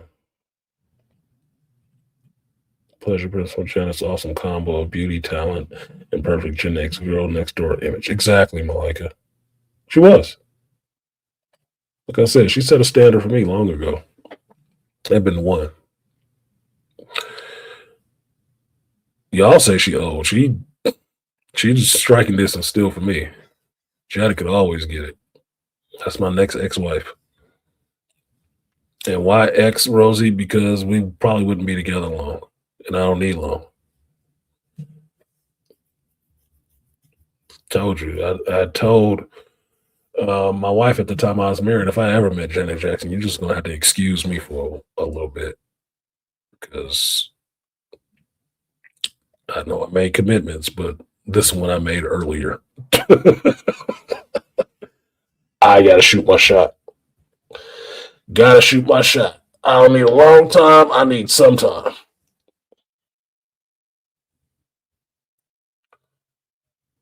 I do not need a long time. I just need some time. Just to look into her eyes and have a little conversation with her. And it will be what it'll be after that.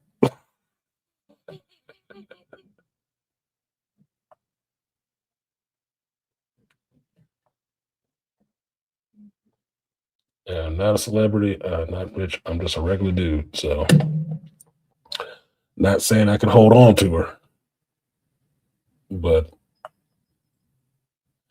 if I can get a couple minutes to talk to her, we'll see what happens from there.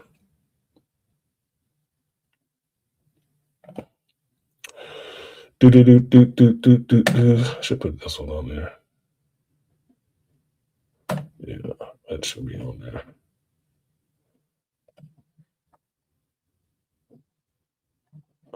Anyway, side conversation. What else we got? Oh, one last thing. I'm about 2 hours in, and it's about 10 o'clock. And I'm going to need to get some damn tea for my throat because it is getting scratchy as fuck.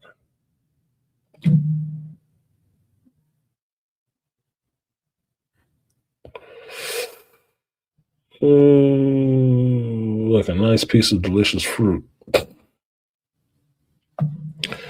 a baby now. She a MILF now.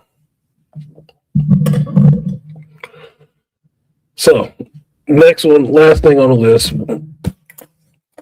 If you're curious, go ahead and check out Wonder Man. It's only 8 episodes, and like I said, they're like 30 something minutes a piece. 34 minutes a piece. So you can watch that shit and be done with it in an afternoon. And see for yourself if it was good, if it was bad, or excuse me, if it was something they never should have had. Excuse me. Now, who am I going to delete?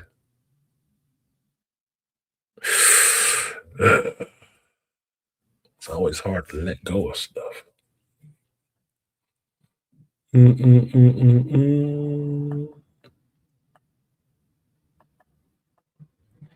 Oh, what did you do, computer? Oh, you fucking asshole. That part is working. What up, Fallout, man? Great. It froze now. The minute I'm going to decide which one of these things I'm going to take out, the fucking thing froze up on me. Stupid. Anyway, the next piece is the Wrecking Crew movie, starring Jason Momoa and Dave Bautista. I'm interested to see this movie. I haven't got a chance to see it. It's on Amazon Prime. It just came out last week, I think Friday. I didn't get a chance to watch it this weekend, but I will check it out and give you guys a review of that because I was interested in it because of the 2 actors that are in it. I think they'll play well with each other or play well off of each other in the show. And the trailer seemed kind of funny to me. So I'm down to watch them, tear up shit and be the other guys. So I'm fine with that. There's not much to say on it other than if you're not watching it, do you plan to? Or is that something that's just going to escape your fancy and you're not going to bother with it at all?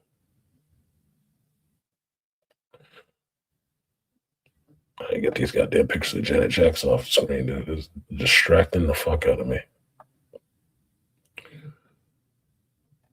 Pretty ass. And somebody else said Aaliyah.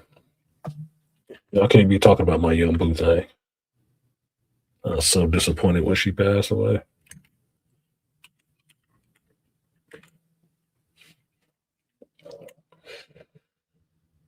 That was my young boo-boo. She wasn't even fully mature yet. I'm like,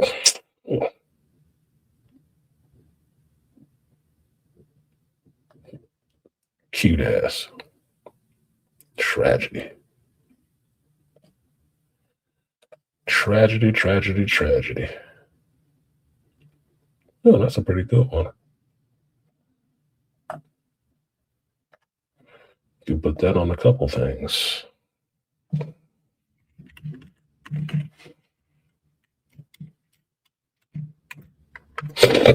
Excuse me.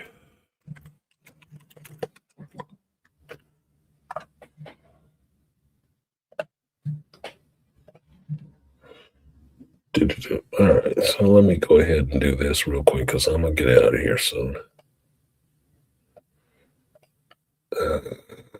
Let's do that.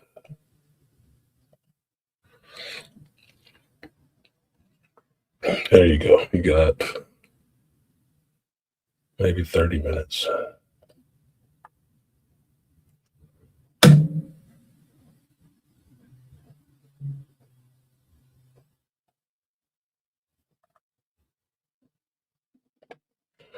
We're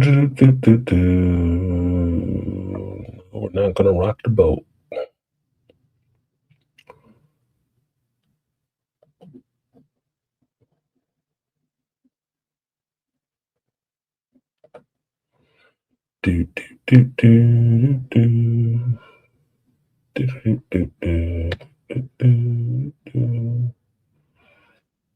Hard-faced. Hard-faced ass.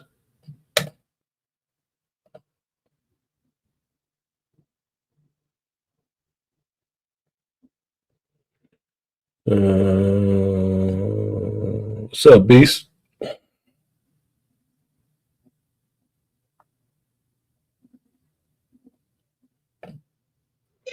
Hold on, I'm having audios. I can't hear you. You probably hear me. I can hear you. And the kid in the background.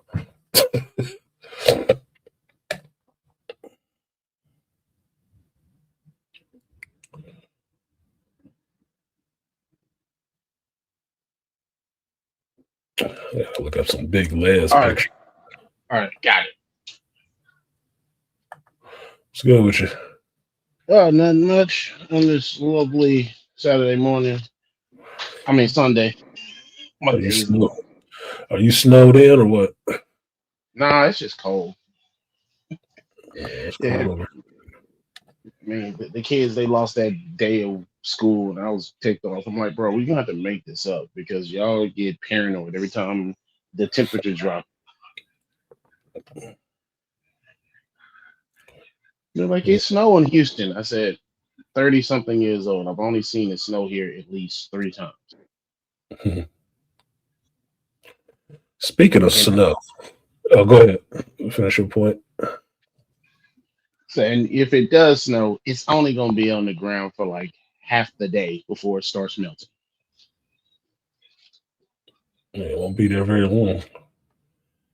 It's like it snowed out here, and California has snowed before. It was just like a little flurry, right? Higher elevation, San Francisco, some places. That shit did not last. It didn't stick. Not for long. Shit hit the ground, and that shit was evaporated within an hour, dude. It's done. You're not seeing it. You're not seeing it in a long time. Forget it. What I was going to say was, speaking of cold, I did see something else last night that I was watching while I was taking medication and falling asleep. Oh. This will get a man hurt right here. I think it was Andre who mentioned it to me before that Will Smith had a new television show that he was doing on Disney Plus. And I thought it was that Welcome to Earth show. I wasn't aware of the new one that he did. Yeah, that was the one I was talking about. Yeah. So Pole to Pole is what it is. National Geographic Pole to Pole with Will Smith. So he's going for 100 days from the South Pole to the North Pole in the corners of the different corners of the earth, right? In 100 days. And the first place he went to was legit South Pole. And this motherfucker is for days skiing, sledding, hiking up ice shelves and shit like that, climbing with pickaxes and boots and shit to get to legit geographical South Pole in Antarctica. That shit was fascinating because for me, I'm looking at it like this. He might be the first black dude that ever been there. I was just going to say that. But He's honestly, probably the that's first black male that's ever been there. And that shit was absolutely fascinating to me. Where it was that the history that they're giving out. I grew up watching National Geographic and nature shows and shit like that. I always watched that shit, right? So, given new technology with drones and stuff like that, how they can get these shots and stuff like that, it looks beautiful. Beautiful, flat, empty. And him, what Will Smith is good for, he has a vocabulary. Right? He can actually describe what the hell he's actually seeing in some kind of way that can relate to you if you have a fucking functioning brain. Right? So what he's describing being out there on this, what I would call tundra, but what it is just a big ice sheet in Antarctica, is that there is no smells, there is no life, and there is no sound except the sound that you're making. It is fucking quiet. I'm like, that is weird. But not only is you're hearing him describe this, you're seeing it. This nigga is really out there in the middle of nowhere doing this shit. This is not a stunt double. This is him. And I'm like, see, this is the shit that people don't give Will Smith enough credit for. That motherfucker is damn near fearless. Yeah. And not that he doesn't fear. You see him scared of shit all the time. Even during the show, I watched like 5 episodes of this shit. 40 minutes apiece. It's not that he's not afraid. He is afraid of some of this shit. But he does it anyway because he understands the experience. It's a once-in-a-lifetime experience. Do that shit. Put that fear aside. You can pick it up later. Put it aside and do this shit. Half of the shit he was scared to do. Being out there in Antarctica, touching the South Pole, motherfucker. With all the actors that we have who make all this money that we so enamored about, rappers who buy all these goddamn cars and shoes and all the rest of this shit, who's spending that kind of money to do stuff like this that actually matters in the world? Who? Who actually put their name in the book of history that said people who have been to the South Pole? Will Smith? The Fresh Prince? Yeah. Yeah, that nigga from Philly. But artisan, that's white folk shit. Yeah. You know where I was going. You know where I was going. You know exactly where the fuck I was going. White folk shit. No, that's people who got money and connections shit. That's people who live on this planet shit. People who give a fuck shit. Because I can tell you this, you ain't gonna see no big ass 4-ton black woman out there doing that shit. She'd never fucking make it. Why wouldn't she make it? Because it's too much goddamn walking. And nobody carrying your ass. Nobody you can bitch at to get you further along on your journey. Here we go. I'm gonna show you this and probably catch my copyright for today. Because of music. But it's Disney, so they will. I was wondering when it was coming out. Because I was trying to watch it. Oh, it's out. All of it is out. 7 episodes of this shit. Now, you see this. Fair use. We doing it for educational purposes just because visuals sell better than words.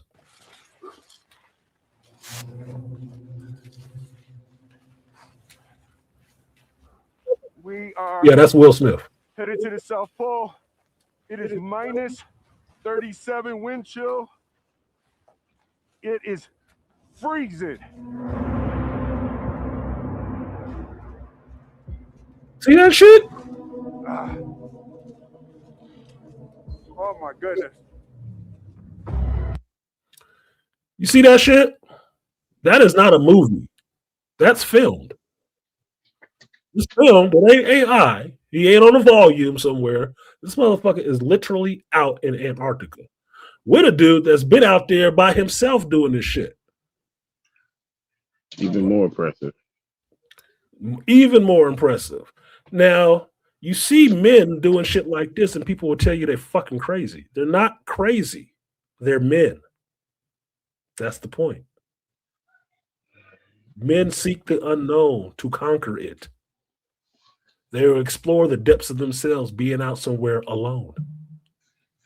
It's the basis of all your stories. What you don't see is a bunch of fucking women out here because it ain't comfortable. There's nobody to bitch at when your ass can't make it. It's on you. And that shit right there, that looked like frozen water from way back, nigga. A whole other planet out here. It falls Look at that shit. It falls under the basic stories that we read about: man versus man versus nature, man versus self. The fucking hero's journey exemplified in this motherfucker out there. He really put himself out there like that. Like, holy shit. Oh, wait a minute. I did something fucked up. Now, I don't give a fuck what you think of Will Smith. I really don't. I don't care. I have my opinion of Will Smith, and that's just what it is for me. Right? But it's like the surface of the moon. This motherfucker is literally trying to figure out himself.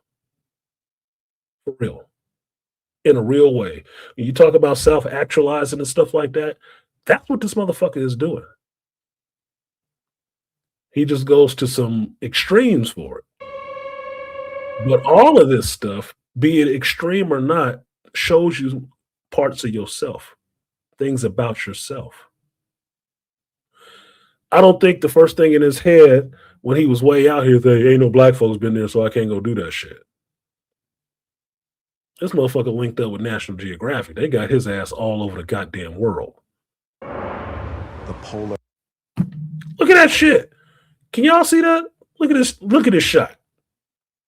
Now, this is a drone. I know, right? They got a camera crew, so it's a drone. It's drone footage.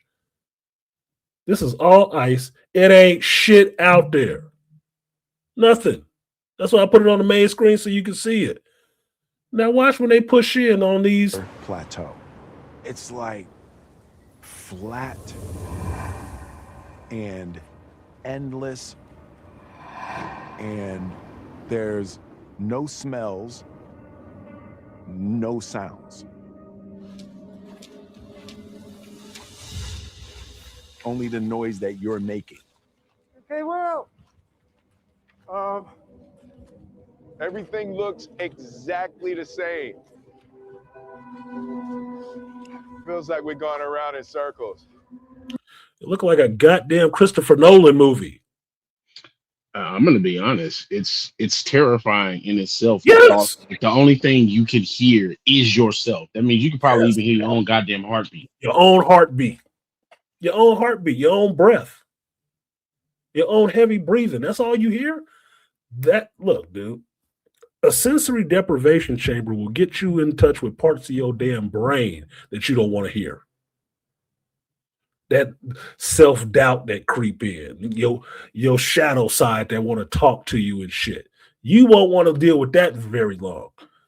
This motherfucker is out there, like Swift is saying. That's one of the lines that he said too. The frozen Sahara. Because one of the fun facts that you found out about this shit, it is drier here than in the Sahara Desert. It gets less rain. That's how they measure the shit. This is the driest place on Earth. Sitting on the most frozen water. I'm like, get the fuck out of here. It is. I'm like, so the guy who's leading him through this shit was a rugby player, and he shares his story, and that shit was deep.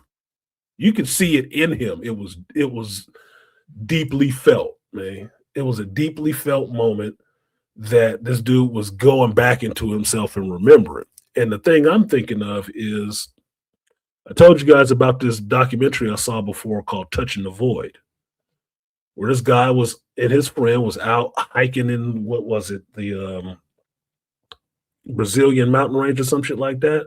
And they got caught in a storm going up this mountain. And he fell over the side. And his buddy thought he was dead hanging down there because he can't see him and he can't hear him. So he cut the rope away. And that motherfucker fell down an ice cliff, broke his leg and shit like that, and was stuck on that mountain for a couple of days and drug himself down off that mountain with a broke leg, sliding on his ass and shit. That was crazy. It really happened. They made a movie about it and took the guy who it happened to back to that place. That motherfucker was on camera like breaking down. Because he did some of the scenes again to show them how he got across this glacier on his ass. That will to survive is strong as shit. He don't even remember parts of how he got all the way down there, but he made it because he's still here to tell the story. The fucking survival instinct kicked in on that motherfucker. And you wonder why. And pushed him. The Green Lantern's power is powered by will. His willpower. The strongest force in the universe. People don't understand it. This shit right here of being out somewhere like that, that's will. And the dude that's guiding him talks about that. Because when he did it before, there was nobody with him. It was just him by himself. That motherfucker got to a man. I can't even tell this dude's story like that. Let me show you this dude's story himself. Here it is. Bam. Got to Antarctica. No, these Brazilians that work out there. 3 of them. Oh, they really far away from home. They the furthest. How they said it, they are the furthest humans away from other human beings on the planet. They're the furthest away. And it's only 3 of them. This dude been working out here 35 years. Studying atmospheres and shit. I'm like, get the fuck out of here. Then where we're going next. You're okay. Gandalf Oracle. It's in those moments of okay. This is the scene. I felt like he needed something to push Will. It was terrible down there, but I love that. And Will's reaction to it. So this is the guy, I'm forgetting his name right now, that's leading Will to the South Pole. This dude has been out there and done this himself, by himself. Already. He's already done this by himself. This is man shit. He didn't need a crew. He didn't need cameras. Nobody made him do it. He fucking did it. Now he tells you how he ended up there. Was Will ask. Expected. Do I have Explorer beard? I feel like I have Explorer beard a little bit. That's happening. All right. Okay, so we'll ask him the question about this. How he ended up here. Probably going to get a copyright. I have to cut this out later. But it's probably worth it to share some information with folks. End up here. It's hard out here. You know, the self-doubt that goes through your mind is torturous, right?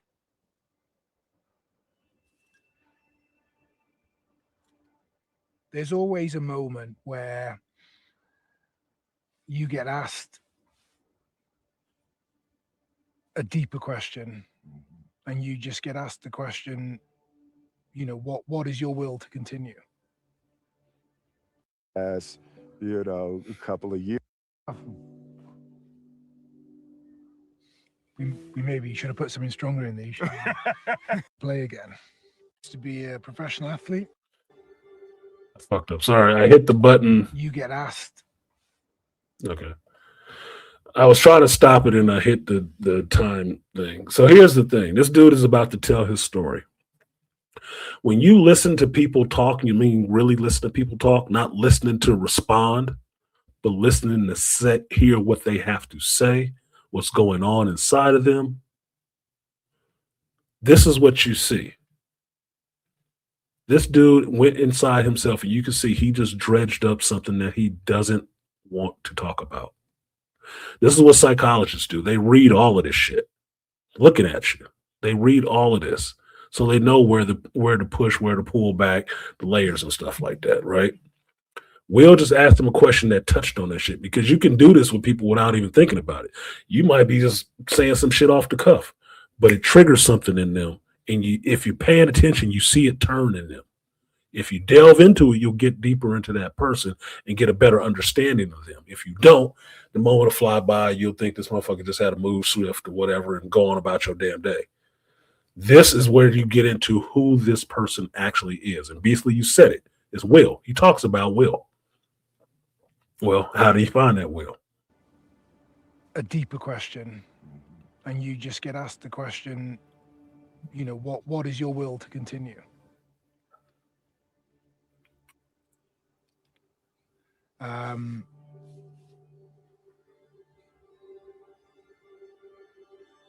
there it is.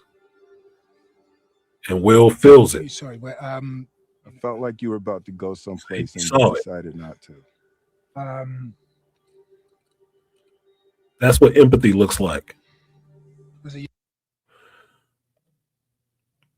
That is what empathy looks like for another person. And that's on the face of a black man. With the bullshit he'd been going through, because this happened around that time. Remember when all that shit popped off and they said, oh, Will ran away. He went on a vacation. This is what the fuck he was doing. That's what empathy looks like. He sees it in that dude. He's feeling it now because he sees it in him. In that moment, they kind of connected. They are connecting. Outside of being stuck out in the middle of nowhere with the motherfucker in the camera crew, right? I felt like and this is real quick, Artisan, before you start. Go ahead. This is a real conversation, not this social media, $25 pub your education speak. This is a real conversation. This is what real empathy and how people really deal and process trauma, and how it's very hard for them to talk about, not some bullshit that you see on social media. Well, I have this, so I'm on the spectrum and I have all this other bullshit. No, this is none of that shit. This is something that's being said because real people who've been through this shit, they usually don't throw it out there all the time. You have to be in some kind of situation with them and in a real conversation with them for that shit to even come up. It's like a Vietnam talking to a guy and you didn't even know he was in the military and what he's done in war. He ain't always going out there telling everybody that shit. Why? No.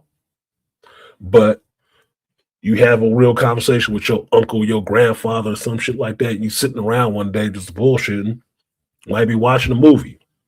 And then he just starts saying some shit. You're like, oh, fuck, this is that moment. That's what this is. This is that moment. He asked a question that really hit his ass.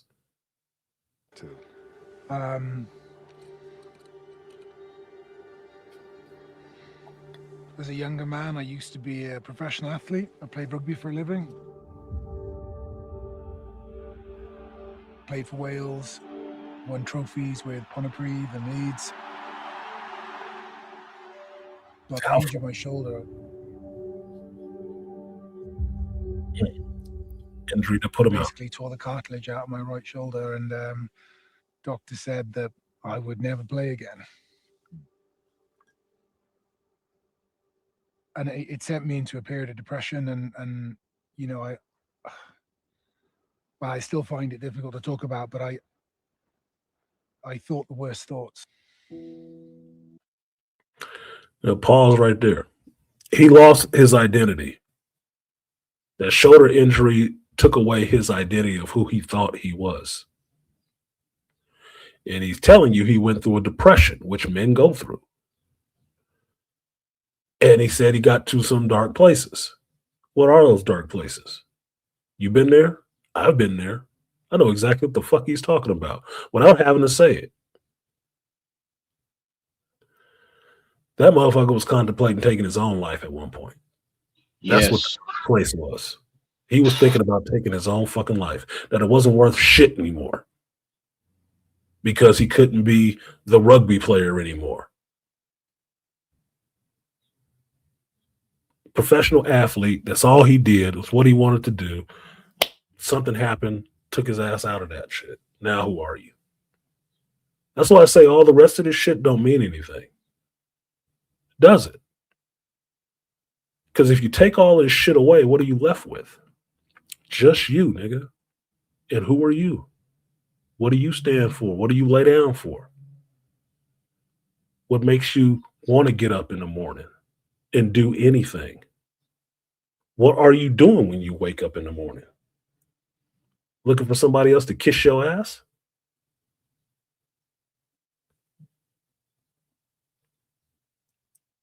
You better find who the fuck you are. So he's talking about this.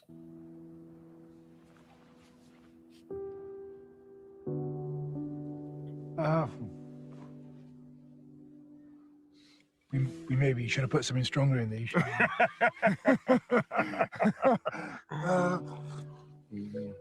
Like I know you have. From the moment I set foot on this continent, it took hold of me.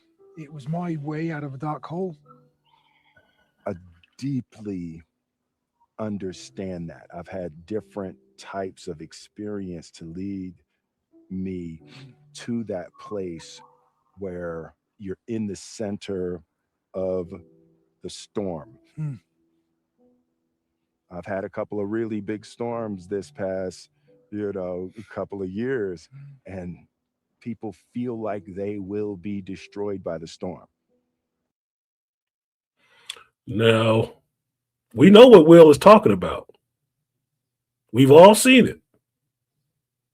The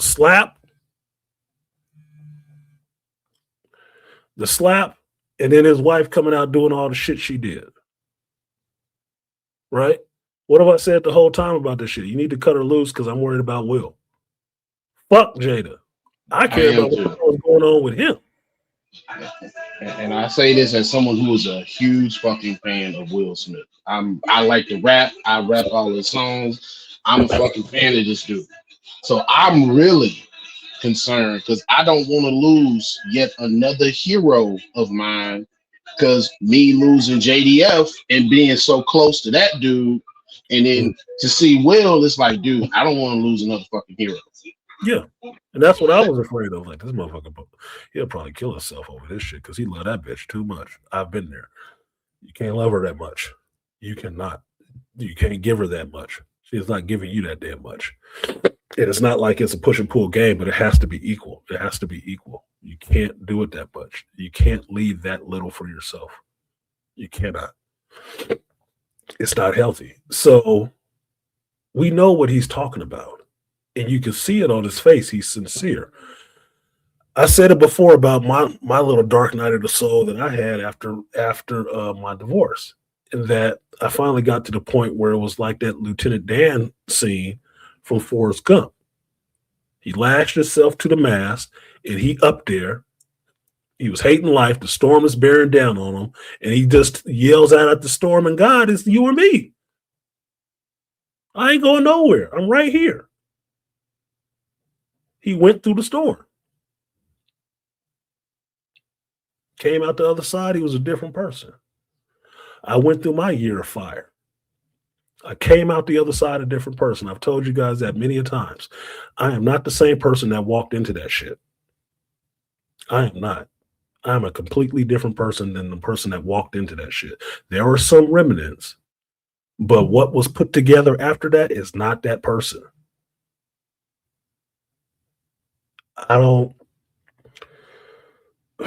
I can't even process stuff the same way. I can recognize what I was doing there, but I don't process things that way no more. So Will saying this about going through the storm the party's going to get into, and this guy sharing his story is touching on stuff that if you've had them dark nights of the soul like that, you understand where they're coming at it, and how both of these men's experiences have ultimately led them here to this moment to be sharing that with each other and sharing it with the world by videotaping it. That's pretty powerful. It's in those moments of adversity that we kind of find out who we are.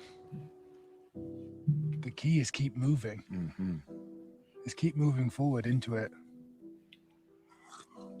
Now, see, he said that, and I was like, oh my God.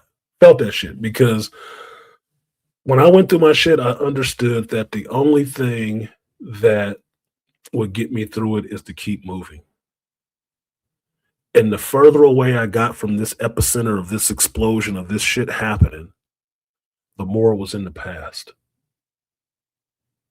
But as long as I kept moving away from it, it didn't have any effect on me. It had no more strings on me. I cut the strings as I walk. I broke those chains as I walked away from that shit. Because they ain't stretchy. You got to break free of that shit and leave it in the past. And keep moving. When he said that shit, I felt it. Felt it in my soul. Like, you got that right.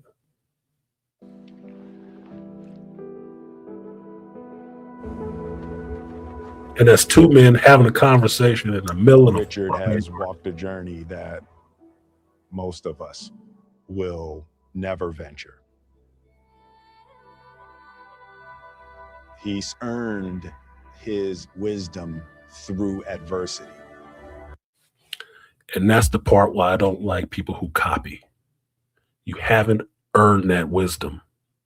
You haven't earned that fucking insight for you to sit there and parrot that shit out and not give people credit for their struggle, their wisdom that they have gained from their work. That's bullshit. That's stolen valor. That's why I don't like it. I remember when I told my ex-wife that shit when she was passing on parenting knowledge to somebody about raising a child, and her child ain't even that age. This is the first kid she's fucking raised. And I sat there and told her because she's sitting there telling my goddamn stories to people. And I pulled her aside when we were leaving, and I told her, don't do that shit again. That's hella disrespectful. That shit you sharing is hard-earned knowledge I had to learn through going through that bullshit with my son's mother. Don't be passing that shit off as your own. Especially I'm right fucking there. That's hella disrespectful. That's what it is. The suffering and the sacrifice that I had to make to learn that shit, you don't get to just pass it off as your own. Because you heard about it. You saw it. Fuck you. I went through it. That shit speaks volumes. Because it's understanding somebody else did the same shit. Somebody else has had to do the same goddamn thing. And they hit the same point. And you also seeing why the stories today suck, because you realize it's written by people that ain't never really did shit. Been through shit. Have had cushy, bubble wrapped lives the whole fucking time, and everybody has been giving it to them and scraping and letting them have excuses for everything that they couldn't handle. I can't handle this shit. They said something mean about me. If you don't shut up. They said something mean about you. Oh my God. Did they put their hands on you? No. Did they steal your lunch money? Did they shove you in a fucking locker? Give you a swirly? Dump you in the trash? That's so traumatic. You probably need therapy, huh? You need some medication, don't you? Weak asses. That's why I look at people like that. I can't tolerate that shit. What's them pets that they can have? Them little security pet type? Yeah, comfort animal. Yeah, a comfort animal. And I said, y'all just abusing that shit just so you can carry your damn little puppy dog around. Ain't nothing wrong with you. A comfort animal is a cactus. Like, fuck you. It made me wonder what's out there waiting for me to discover.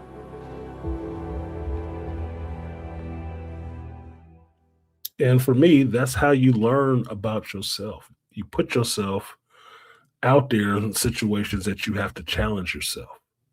When you fear less stuff, you can do more, right? That's why I say fear is limiting. If he was afraid, which he kind of is, and he let it define him, define how he moved through life. It made me wonder what in every path he took, you wouldn't see shit like this. This is a drone tracking shot. He was.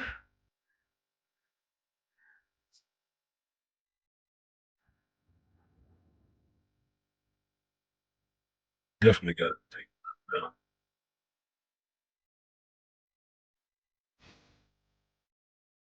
That's a drone shot.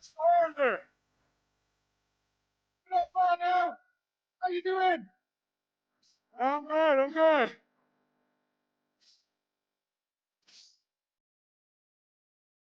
There it is. You see where that motherfucker was?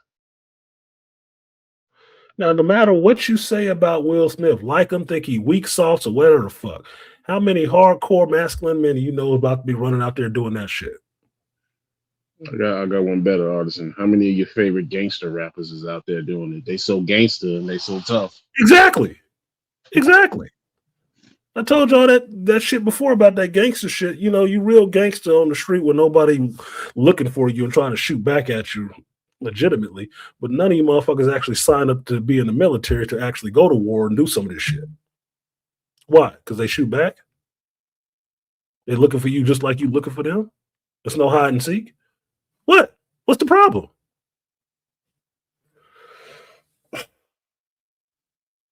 This shit, seeing this shit like that, look, you don't know what a man has been through until you look in his eyes, right? Will Smith had a conversation with the dude. He looked him in the eyes the whole time. And they keyed in on that shit. The dude looked right back at him, right? When you talk about somebody looking into your soul in a moment like that, that's what you're seeing. You see in the person, what they've been through, what they're going through.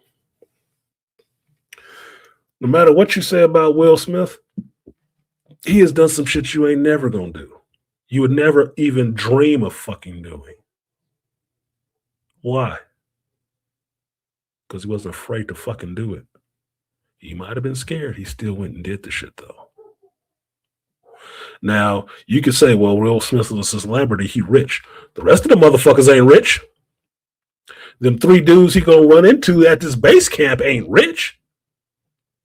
They nerds, scientists, studying atmosphere. Sitting in the middle of the fucking Antarctic. Reading instruments and doing calculations. Nothing.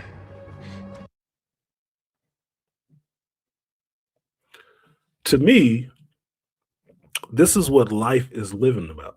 This is what living life is about. Being able to be in places like this. You one of very few, and not even few in the sense of, hey, it was a whole football team came through here. No, it's probably like, you know, you got a half-court game. Like 5 of y'all only been. Yeah, like 5. It's limited, a handful. And through the decades, not in a matter of exactly. Every not this 1 year. Like every 20 years, somebody ventures their ass down to the frozen Arctic. Right. No. Now that was just the South Pole, right? I'm gonna show you this one, and I'm gonna stop showing this shit so Disney don't crawl up my fucking ass. But look, wow, they ain't got no problem. I'm paying you motherfuckers a month. I should be able to do this for free. Hold on, wait, they ain't got a problem with all this leaks and shit on the internet, but they gonna be mad about this. This is promotion, goddammit. Look, I'm just saying, look, I pay $200 a year for Disney Plus. Damn near $200, $189. I should be able to show this goddamn show if I feel like it. Fuck you. I'm paying premiums. Damn it. It's just clip that is outside of my comfort zone. Oh, I shouldn't have done that. All right, LG. All right, hold on. Just give me a second to get my movie star face back. Now, this motherfucker's in the middle of the Amazon. He's with this venomologist. This white dude is a venomologist. He seemed like he gay as all hell, but it don't matter, right? It's just context. It's not important. But they go into the middle of this Amazon and they going down to this 280-foot cavern, into a cave. And they're looking for spiders and scorpions and shit, new species of venoms that they can actually find because they make medicines and stuff out of it. Will don't like spiders and he don't like heights or snakes. And this white dude got him fucking with all of that shit. So here he goes into the descent. Sounds and clicks and pops and stuff. All right, LG. All right, hold on. Just give me a second to get my movie star face back. All right. You can actually see it. He's scared. Breathing too hard. Breathing too hard. Yeah, All right. scared. Oh, I shouldn't have done that. I mean, that is real fear and being really uncomfortable. Part of this whole thing for me is like playing my edges. I just want to keep inching out a little bit farther to see something or feel something that is outside of my comfort zone. Torch go off. This is my worst nightmare, but I'm not going to let my fear stop me. Is that not a bar? Don't let your fear stop you. Playing at his edges. Push your boundaries. What up, Arya? Yeah, this is pole to pole. I was watching this last night, like 1 o'clock in the morning. I was watching this shit. I'm like, God damn. It was actually good. But it's giving me more insight into Will. And then these places that I don't know where they are. I'll probably never see these motherfuckers. And that's why I like National Geographic. But look, it's a big ass pit. You descended in the darkness with a rope and a light on your head. Who up for doing that shit? Who?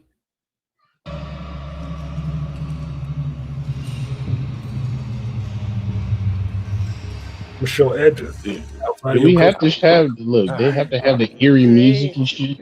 Yes. Makes it cinematic. Wow. Now you see some women. Yo. This is great. It's like Latina. The world. You can just tell things just look like no humans have seen it before. Yeah, it's crazy. The biodiversity in here has barely been scratched. There's only been a handful of studies, and the cataloging of life in here is far, far from complete.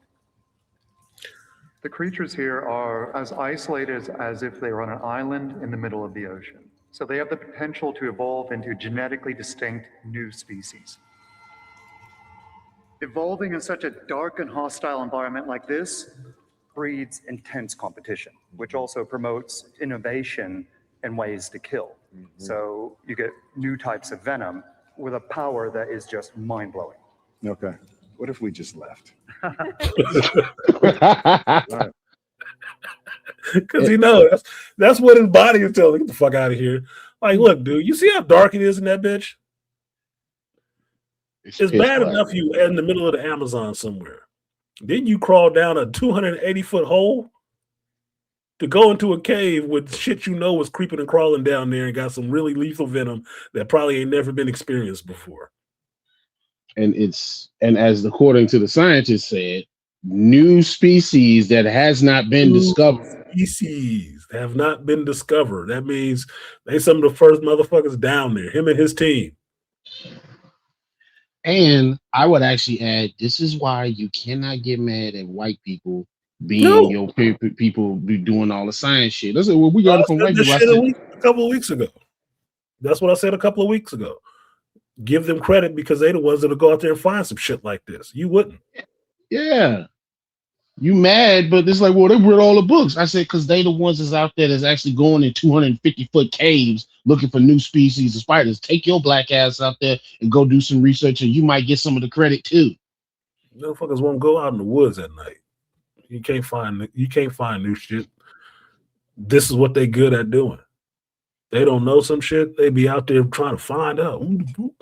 Over in there. Man, why you going up in there? That's some white shit. Person ain't never wanted to slap people for saying that shit to me more in my life. No. To me, it's just fear and cowardice. How far does it go? We don't know. Most of the cave has never been explored. Mask is bravado. Put it, man. There's bigger shit in the world. When I told my kids that it's a big world out there, go get lost in it, it wasn't because I didn't care. It's because I know there's shit out there like this. The world is out there to be experienced, motherfucker. It ain't white shit. It ain't black shit. That's American culture that breathed that bullshit into you. You get your mind out of that box. You see, there's a whole fucking world out there of shit that you have never seen before, never done before, never experienced before. And you can do that shit. You just have to fear less shit. Not be afraid of what somebody gonna say about you. Oh, they gonna think I'm white because I'm doing this shit. They gonna think I'm weird because I like this. Go and do what the fuck you want to do, dude. Life is short. The time you sitting there dithering with them, wondering about what the fuck these other people gonna think about your ass, you're gonna be doing the same thing they not doing. Nothing. Going nowhere. Achieving shit. Just sitting up there on your fat ass talking crazy.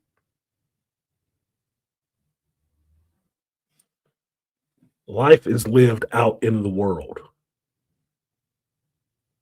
Let somebody else watch your video about what you've done. Not what they think about some shit they'd never even try. My team has identified this chamber as a prime zone for all the things we're after.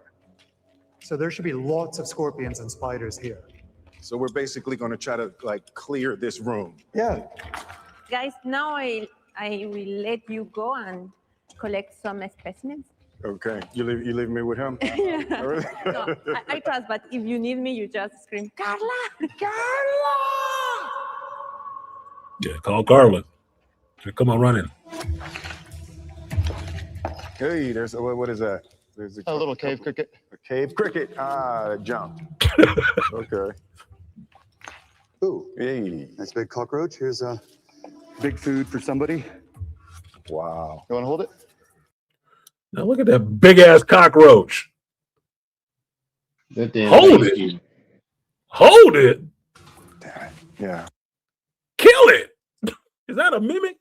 You can kill that motherfucker. All right, there we go. Because I can't act scared. And what is he saying right now? You can't act scared. Why? Because it's a once in a lifetime experience. He has to do it. Fear don't play into it right now. He has it. He feels it. He pushing past that shit. This is somebody pushing their edges right in front of you. They've acknowledged that there's fear there. They did it anyway. It's like Men in Black. Oh, hey. Ooh. Oh, that's a nice one. Oh, wow. Can I have a jar, please? Which one? Okay. So this is a big spider. Yes, I can see that part. Here, I have a bigger jug if you want. Yeah, I need a bigger jug. We're gonna need a bigger jug. Here we go. Thank you. Ooh. All right. And the lid, please. Okay, sorry. Here you go. Sorry. Thank you. I'm not good at this. Is that to make sure it's the right lid? Yes, that's a big girl. This is definitely the biggest spider I've ever seen. The big brown one, the Goliath bird eater, isn't found near this region, so there's a good chance this will be a new species of, big. Wait. Hold on. He said the Goliath bird eater. Yeah, So that's one of the bird-eating spiders. That's not one of them, though. That's what he's saying. The Goliath bird eaters are not found in that region. So this might be a new species of spider that they found. Turns out by the end of the shit, they showed a little message at the end. It was a new species of spider they found. First time seeing it, first time catching it. That's how big that motherfucker is dwelling in that cave. That looked like some arachnophobia shit. My skin crawling right now. Look, and Will can actually attach himself to that too. Exactly. We found a new species. Shit, it could be Willis gigantus, nigga. Put his name on the shit if they wanted to. He found it with the doctor. That's how science is done, boys and girls. This is the shit that's missing from Starfleet Academy. These motherfuckers ain't smart. They sound dumb as shit and they doing nothing scientific. Insane. For me, going on these expeditions is like a once in a lifetime level of craziness. But for scientists like Brian, this is just another day in the office. All right. Tuesday. I'm going to show you something really cool. Might sound stupid, but we're going to turn our lights off, but we're going to use another type of light. You in a cave with big ass spiders. We about to turn off the light. You about to see some more creepy crawly shit. That'd be the first response to be like, fuck no. What are you talking about, bro? Explain what else. What's the rest of the plan?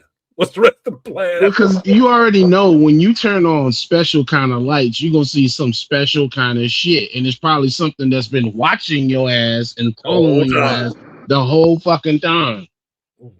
Okay. So we're going to use UV lights. It's how we find a certain animal that's really hard to see otherwise. Oh, wow. Look at your shirt. Ooh. They use that at the club when they put the mark on you. So we're looking for something that does that. You know, a little glowy, buddy. Oh, hey, we're right there. What is that? Wow. You know what animal that is? Y'all know Told you. So I'm looking at your ass the whole time while you just sitting there playing nonchalant. Scorpion. We glow in the dark under UV light.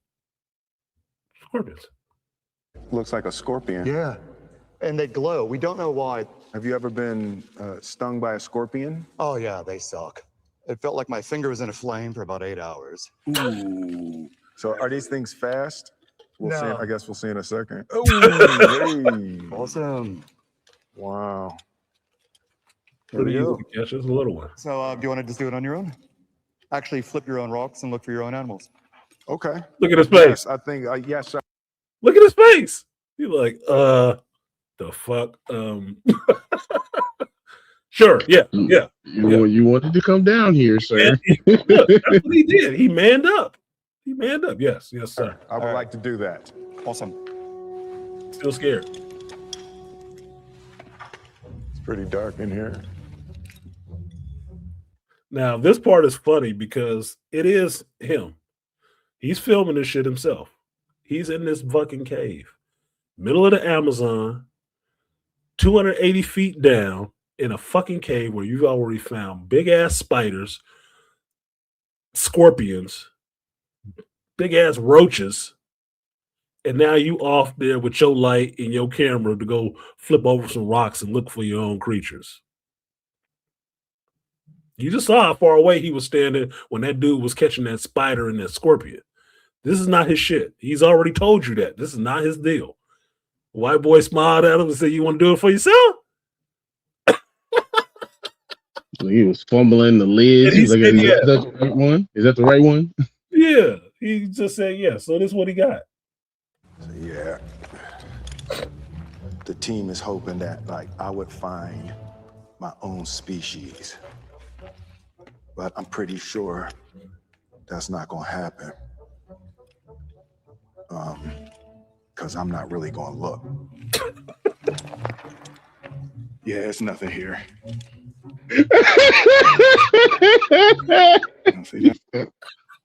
He said, "I'm not really gonna look."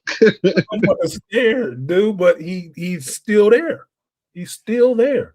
Scared as hell, he is still fucking there.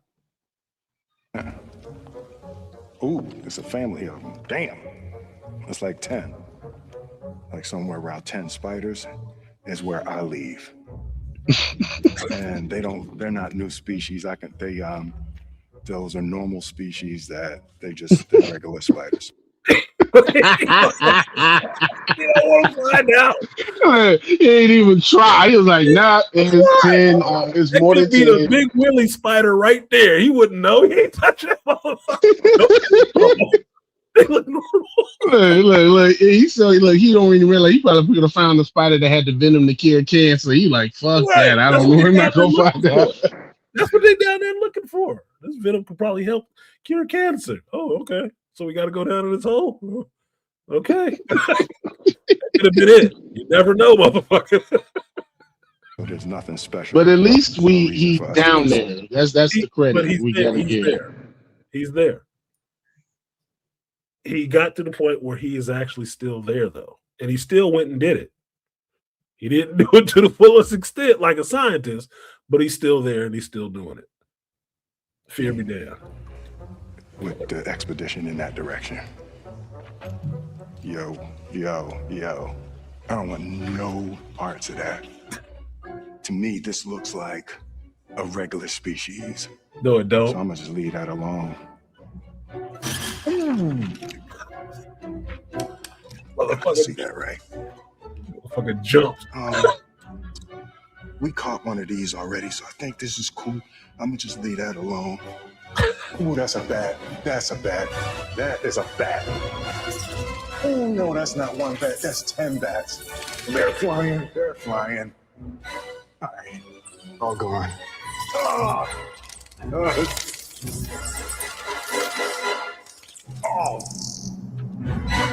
Carla!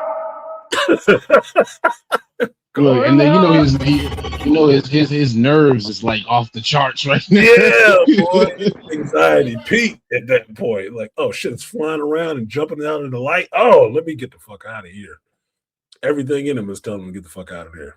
He's like watching shows on Discovery and science shows where they would go into random remote jungles, etc., and learn from the natives in the land and search for new cures. Yeah, that's where it comes from.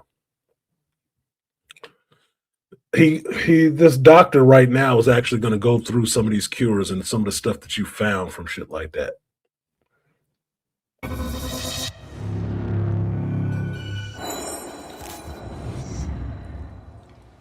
So we've caught a number of animals so far, and who knows what's in their venom. Yeah, that thing is insane looking. So there might be potential cures that come out of the tarantula. Absolutely, the tarantulas or the scorpions.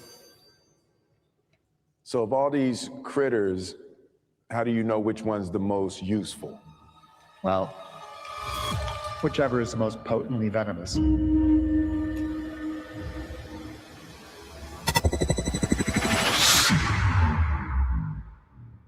Venoms are effective killers because they target vital parts of the body. So this is the part I'm talking about. But what's cool is in low quantities, these effects can be harnessed for good. The venom of a Brazilian pit viper kills with a sudden drop of blood pressure. But it's been developed into a medicine that more than 40 million people use to keep their blood pressure under control. Get it? It attacks you, and the venom attacks the body in a way. By studying how it attacks the body, what it does to the body to cause paralysis or death or whatever, you could take that and lower the dosage to turn it into a medicine to do exactly what you needed to do without killing you. I was like, oh, this motherfucker is fascinating. But mind you, he's going to show some pictures of himself when he was young. This is the weird kid who liked reptiles and shit when he was a kid. That's who this is. That's why you can't give a fuck about what people call you. You are who the hell you are. You just need to put it in the direction that it can be beneficial.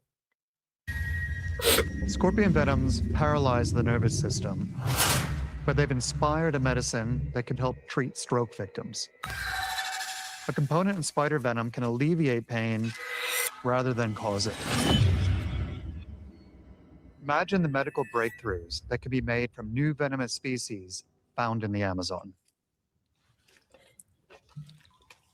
So we're going to milk the biggest of the tarantulas. Is that like the scientific term, milking? Well, we try to use venom extraction, but milking just sounds kind of cool.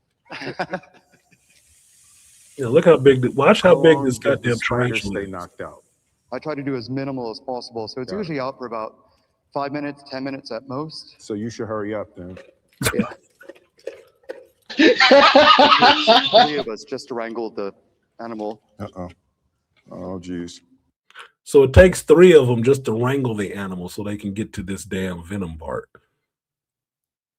Now, when they get to milking this thing, watch how big this motherfucker's fangs are.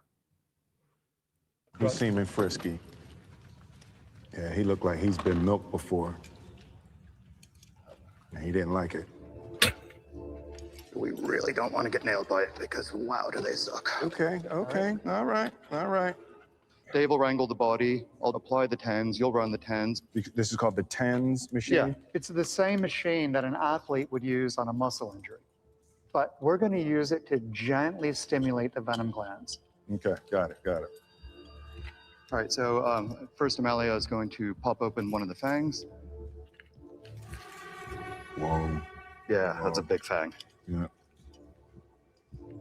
Okay, I've got the pad on. I've got the tens on. Just tell me when to milk. Okay, just keep running it up. Keep running it up. Faster.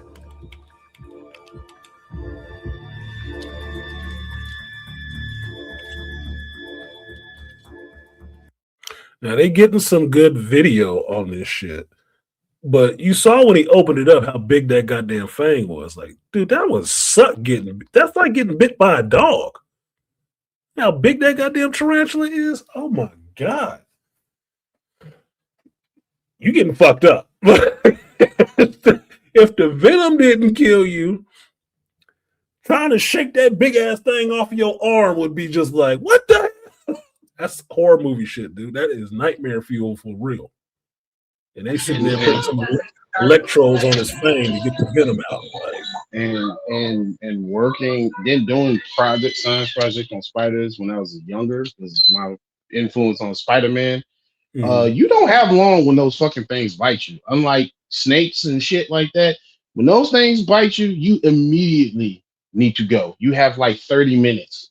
Tops. Yeah, you're done for. Now the lead scientist, the white dude that's leading this, he's talked about how many times earlier in the video. He talks about how many times he's been bitten and stung, broken bones.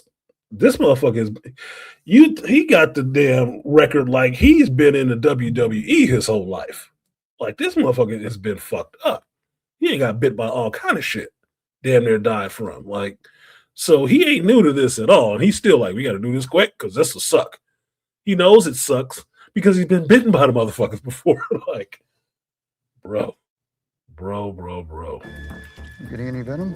Oh, nice big drop. Look at that. Now, women don't get turned on. There we go. Ooh, look how big them fangs are. No, yeah, just let it hold. Yeah, hold it at that position. Right there. You're increasing. That fucking fang looks like a lobster claw, dude. It looks like it's a quarter the size of the goddamn thing's legs. Oh, hell. 1 milliamp at a time. So we only use as much electricity as it takes to actually stimulate the venom gland, the same amount of neuroelectricity it would send. Because we like these animals. We're driven by childlike love for these creatures. We don't want to hurt them. Oh, we worried about not hurting them. And we need to act quickly. The spider's waking up rapidly. Oh, geez. Faster. All right, I'm going up. Oh,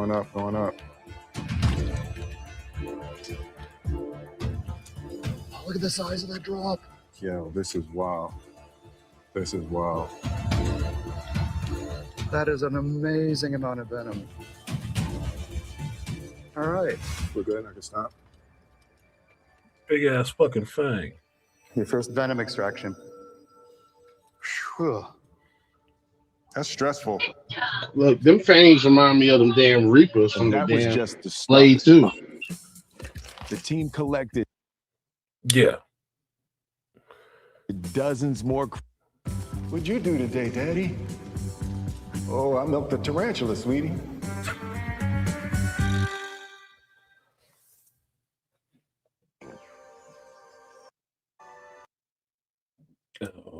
is it? So this is the last part I'll show. This dude tells his story how he ends up doing what he's doing. And this is one of the things I find it interesting about this show, because they get into the scientists or the people that are there leading him on this journey and how they came to that journey themselves, right? You already know what Will is doing this shit for, because he's doing this because one of his mentors, who was a scientist, a black man who was a scientist, was going on all these places, and he kept trying to get Will to come with him. He was a doctor. And Will would say, next trip, next trip. Well, the guy died a couple years ago. And Will says that as a way to honor him, he started going on these places. He started to find out things about himself and whatnot, right? And he, all through the show, he's dispensing little bits of what the guy would tell him, right? So that's why he's on this journey outside of all the bullshit that he's going through. That's why he's on this journey doing this stuff. Well, what you find out along his journey is these people that he runs into as guides, what brought them here? How did their journey lead here? And that's what this guy is sharing. Like you saw in the Arctic, the rugby player, right? Well, here's this guy. So you said survivor's guilt. Like, what do you mean? The spider, thank you for that. It's my first time. I've never milked a tarantula before. Not a big thing in Philly. Yeah, we don't do that. We don't do that a lot. We don't do that a lot. But when did you land on the idea of poison becoming medicine as your thing? A few different parts. One is I was just a weird kid, who really liked venomous snakes. Told you. Just saying, told you. You can be weird, it's fine. Another part's, weapons grade size dose of survivor's guilt, where when I was a kid, I was absolutely nuked by spinal meningitis. It causes an inflammation of your spinal cord and your brain because it can be very rapidly lethal. You don't come out unscathed. Came out of the hospital, my muscles so wasted, I had to relearn how to walk all over again. It also left me a complete deafness in my right ear. But I got away as lightly touched as you can. So you said... So basically, he had a near-death experience, spinal meningitis. And he was a weird kid that liked reptiles and shit. So he turned a trauma in his life into something that he's trying to help other people. Been through some shit.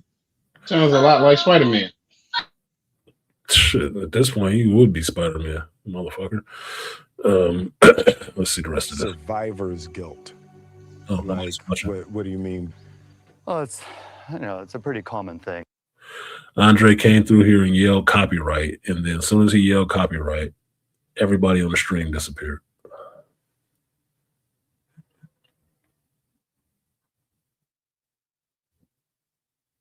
Everybody on the stream disappeared. It's not nuked, is it? I don't know. Let's see.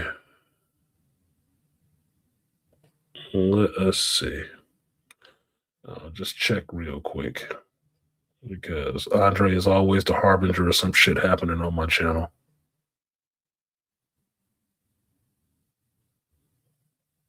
People showing up, showing their penises and shit, everything, every time. And I don't see a live stream on my channel right now.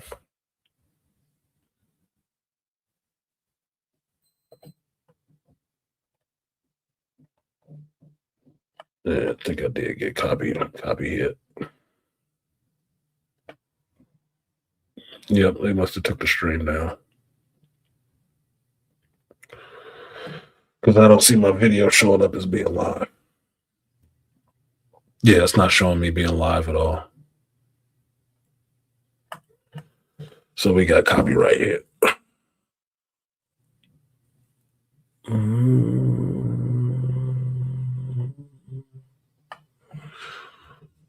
Yep, 0.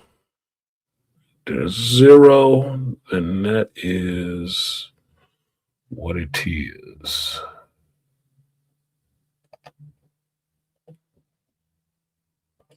Because that's a new show.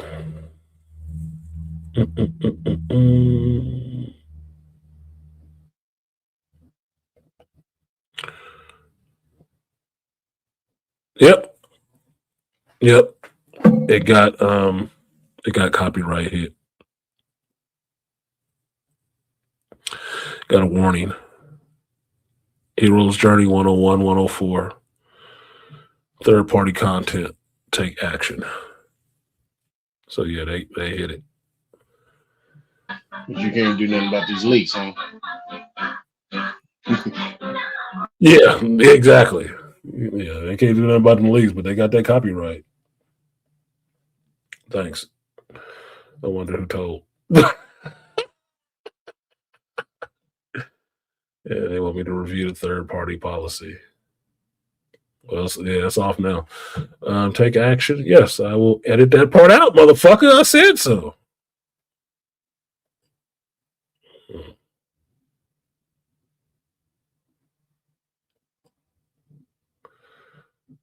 Do I want to appeal? Take the training. Okay, well, that's one thing. But I'll finish playing this since it's not going out live anyway. And it's not logical, but I'm driven in part by being one of the ones who survived.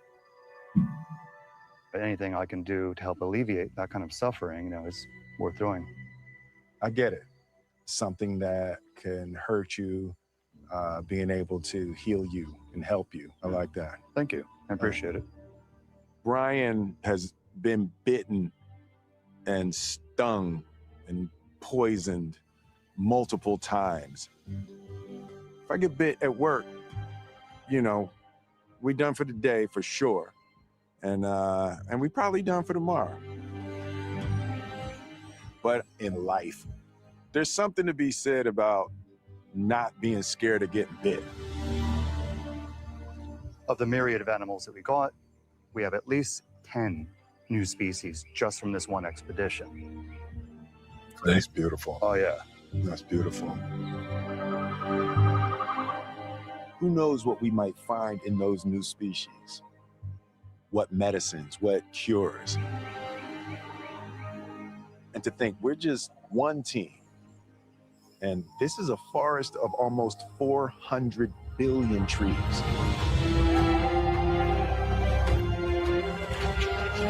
With enough potential for thousands of expeditions to explore for centuries to come.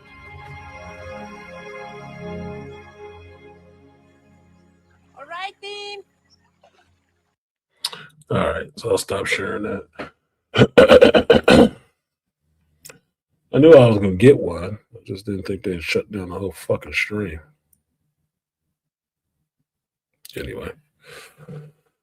With that said, you got some final thoughts, Beast? Because now I got to go back and edit this shit before I go to League. Nah, no final thoughts. Just, it is what it is. And then that little quote that I was making, more story, less glory. That and the quote, that part was for the people that was taking people's shit and sharing it on their stream and on their shows. What I was saying. No. My thing is, have your own thoughts, speak your own words, because somebody else's words, they came to those words for a reason.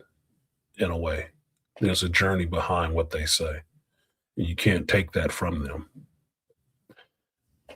If you use it without giving them credit or try to rebrand it as yours, you are taking from them.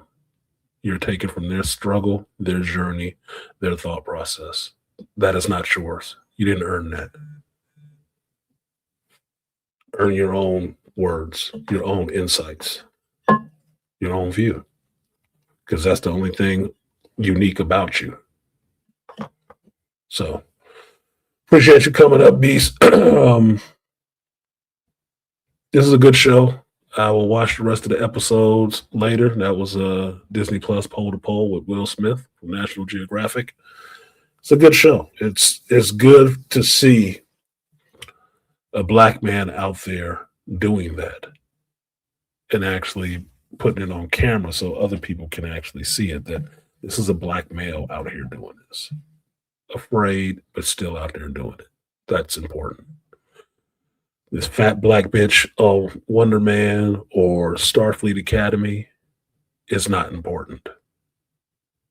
Doesn't need to be seen. Doesn't need to be perpetuated, but it is. Let's get to the shit that's important and skip the stuff that's not. I'm going to drop you down, Beast. Appreciate you for coming up. And that is my show for today. We did get the stream kicked off of YouTube for a hot minute, so I need to go back and do some editing to take it out so you can see the rest of this stream. Without that, I'll see how much I can actually take out and still get it passed. But with that, I will see you guys next time. This has been the Hero's Journey. I do this every Sunday at 8 a.m. until I feel like stopping. We're going to talk about geekdom, life, and everything in between. This thing is still not moving. It's still not moving. Now I can't get down to the damn... Let's see. Let's do it this way. Let's see if Artisan wins. Let's see if Artisan wins. All right. So I'll see you guys next time.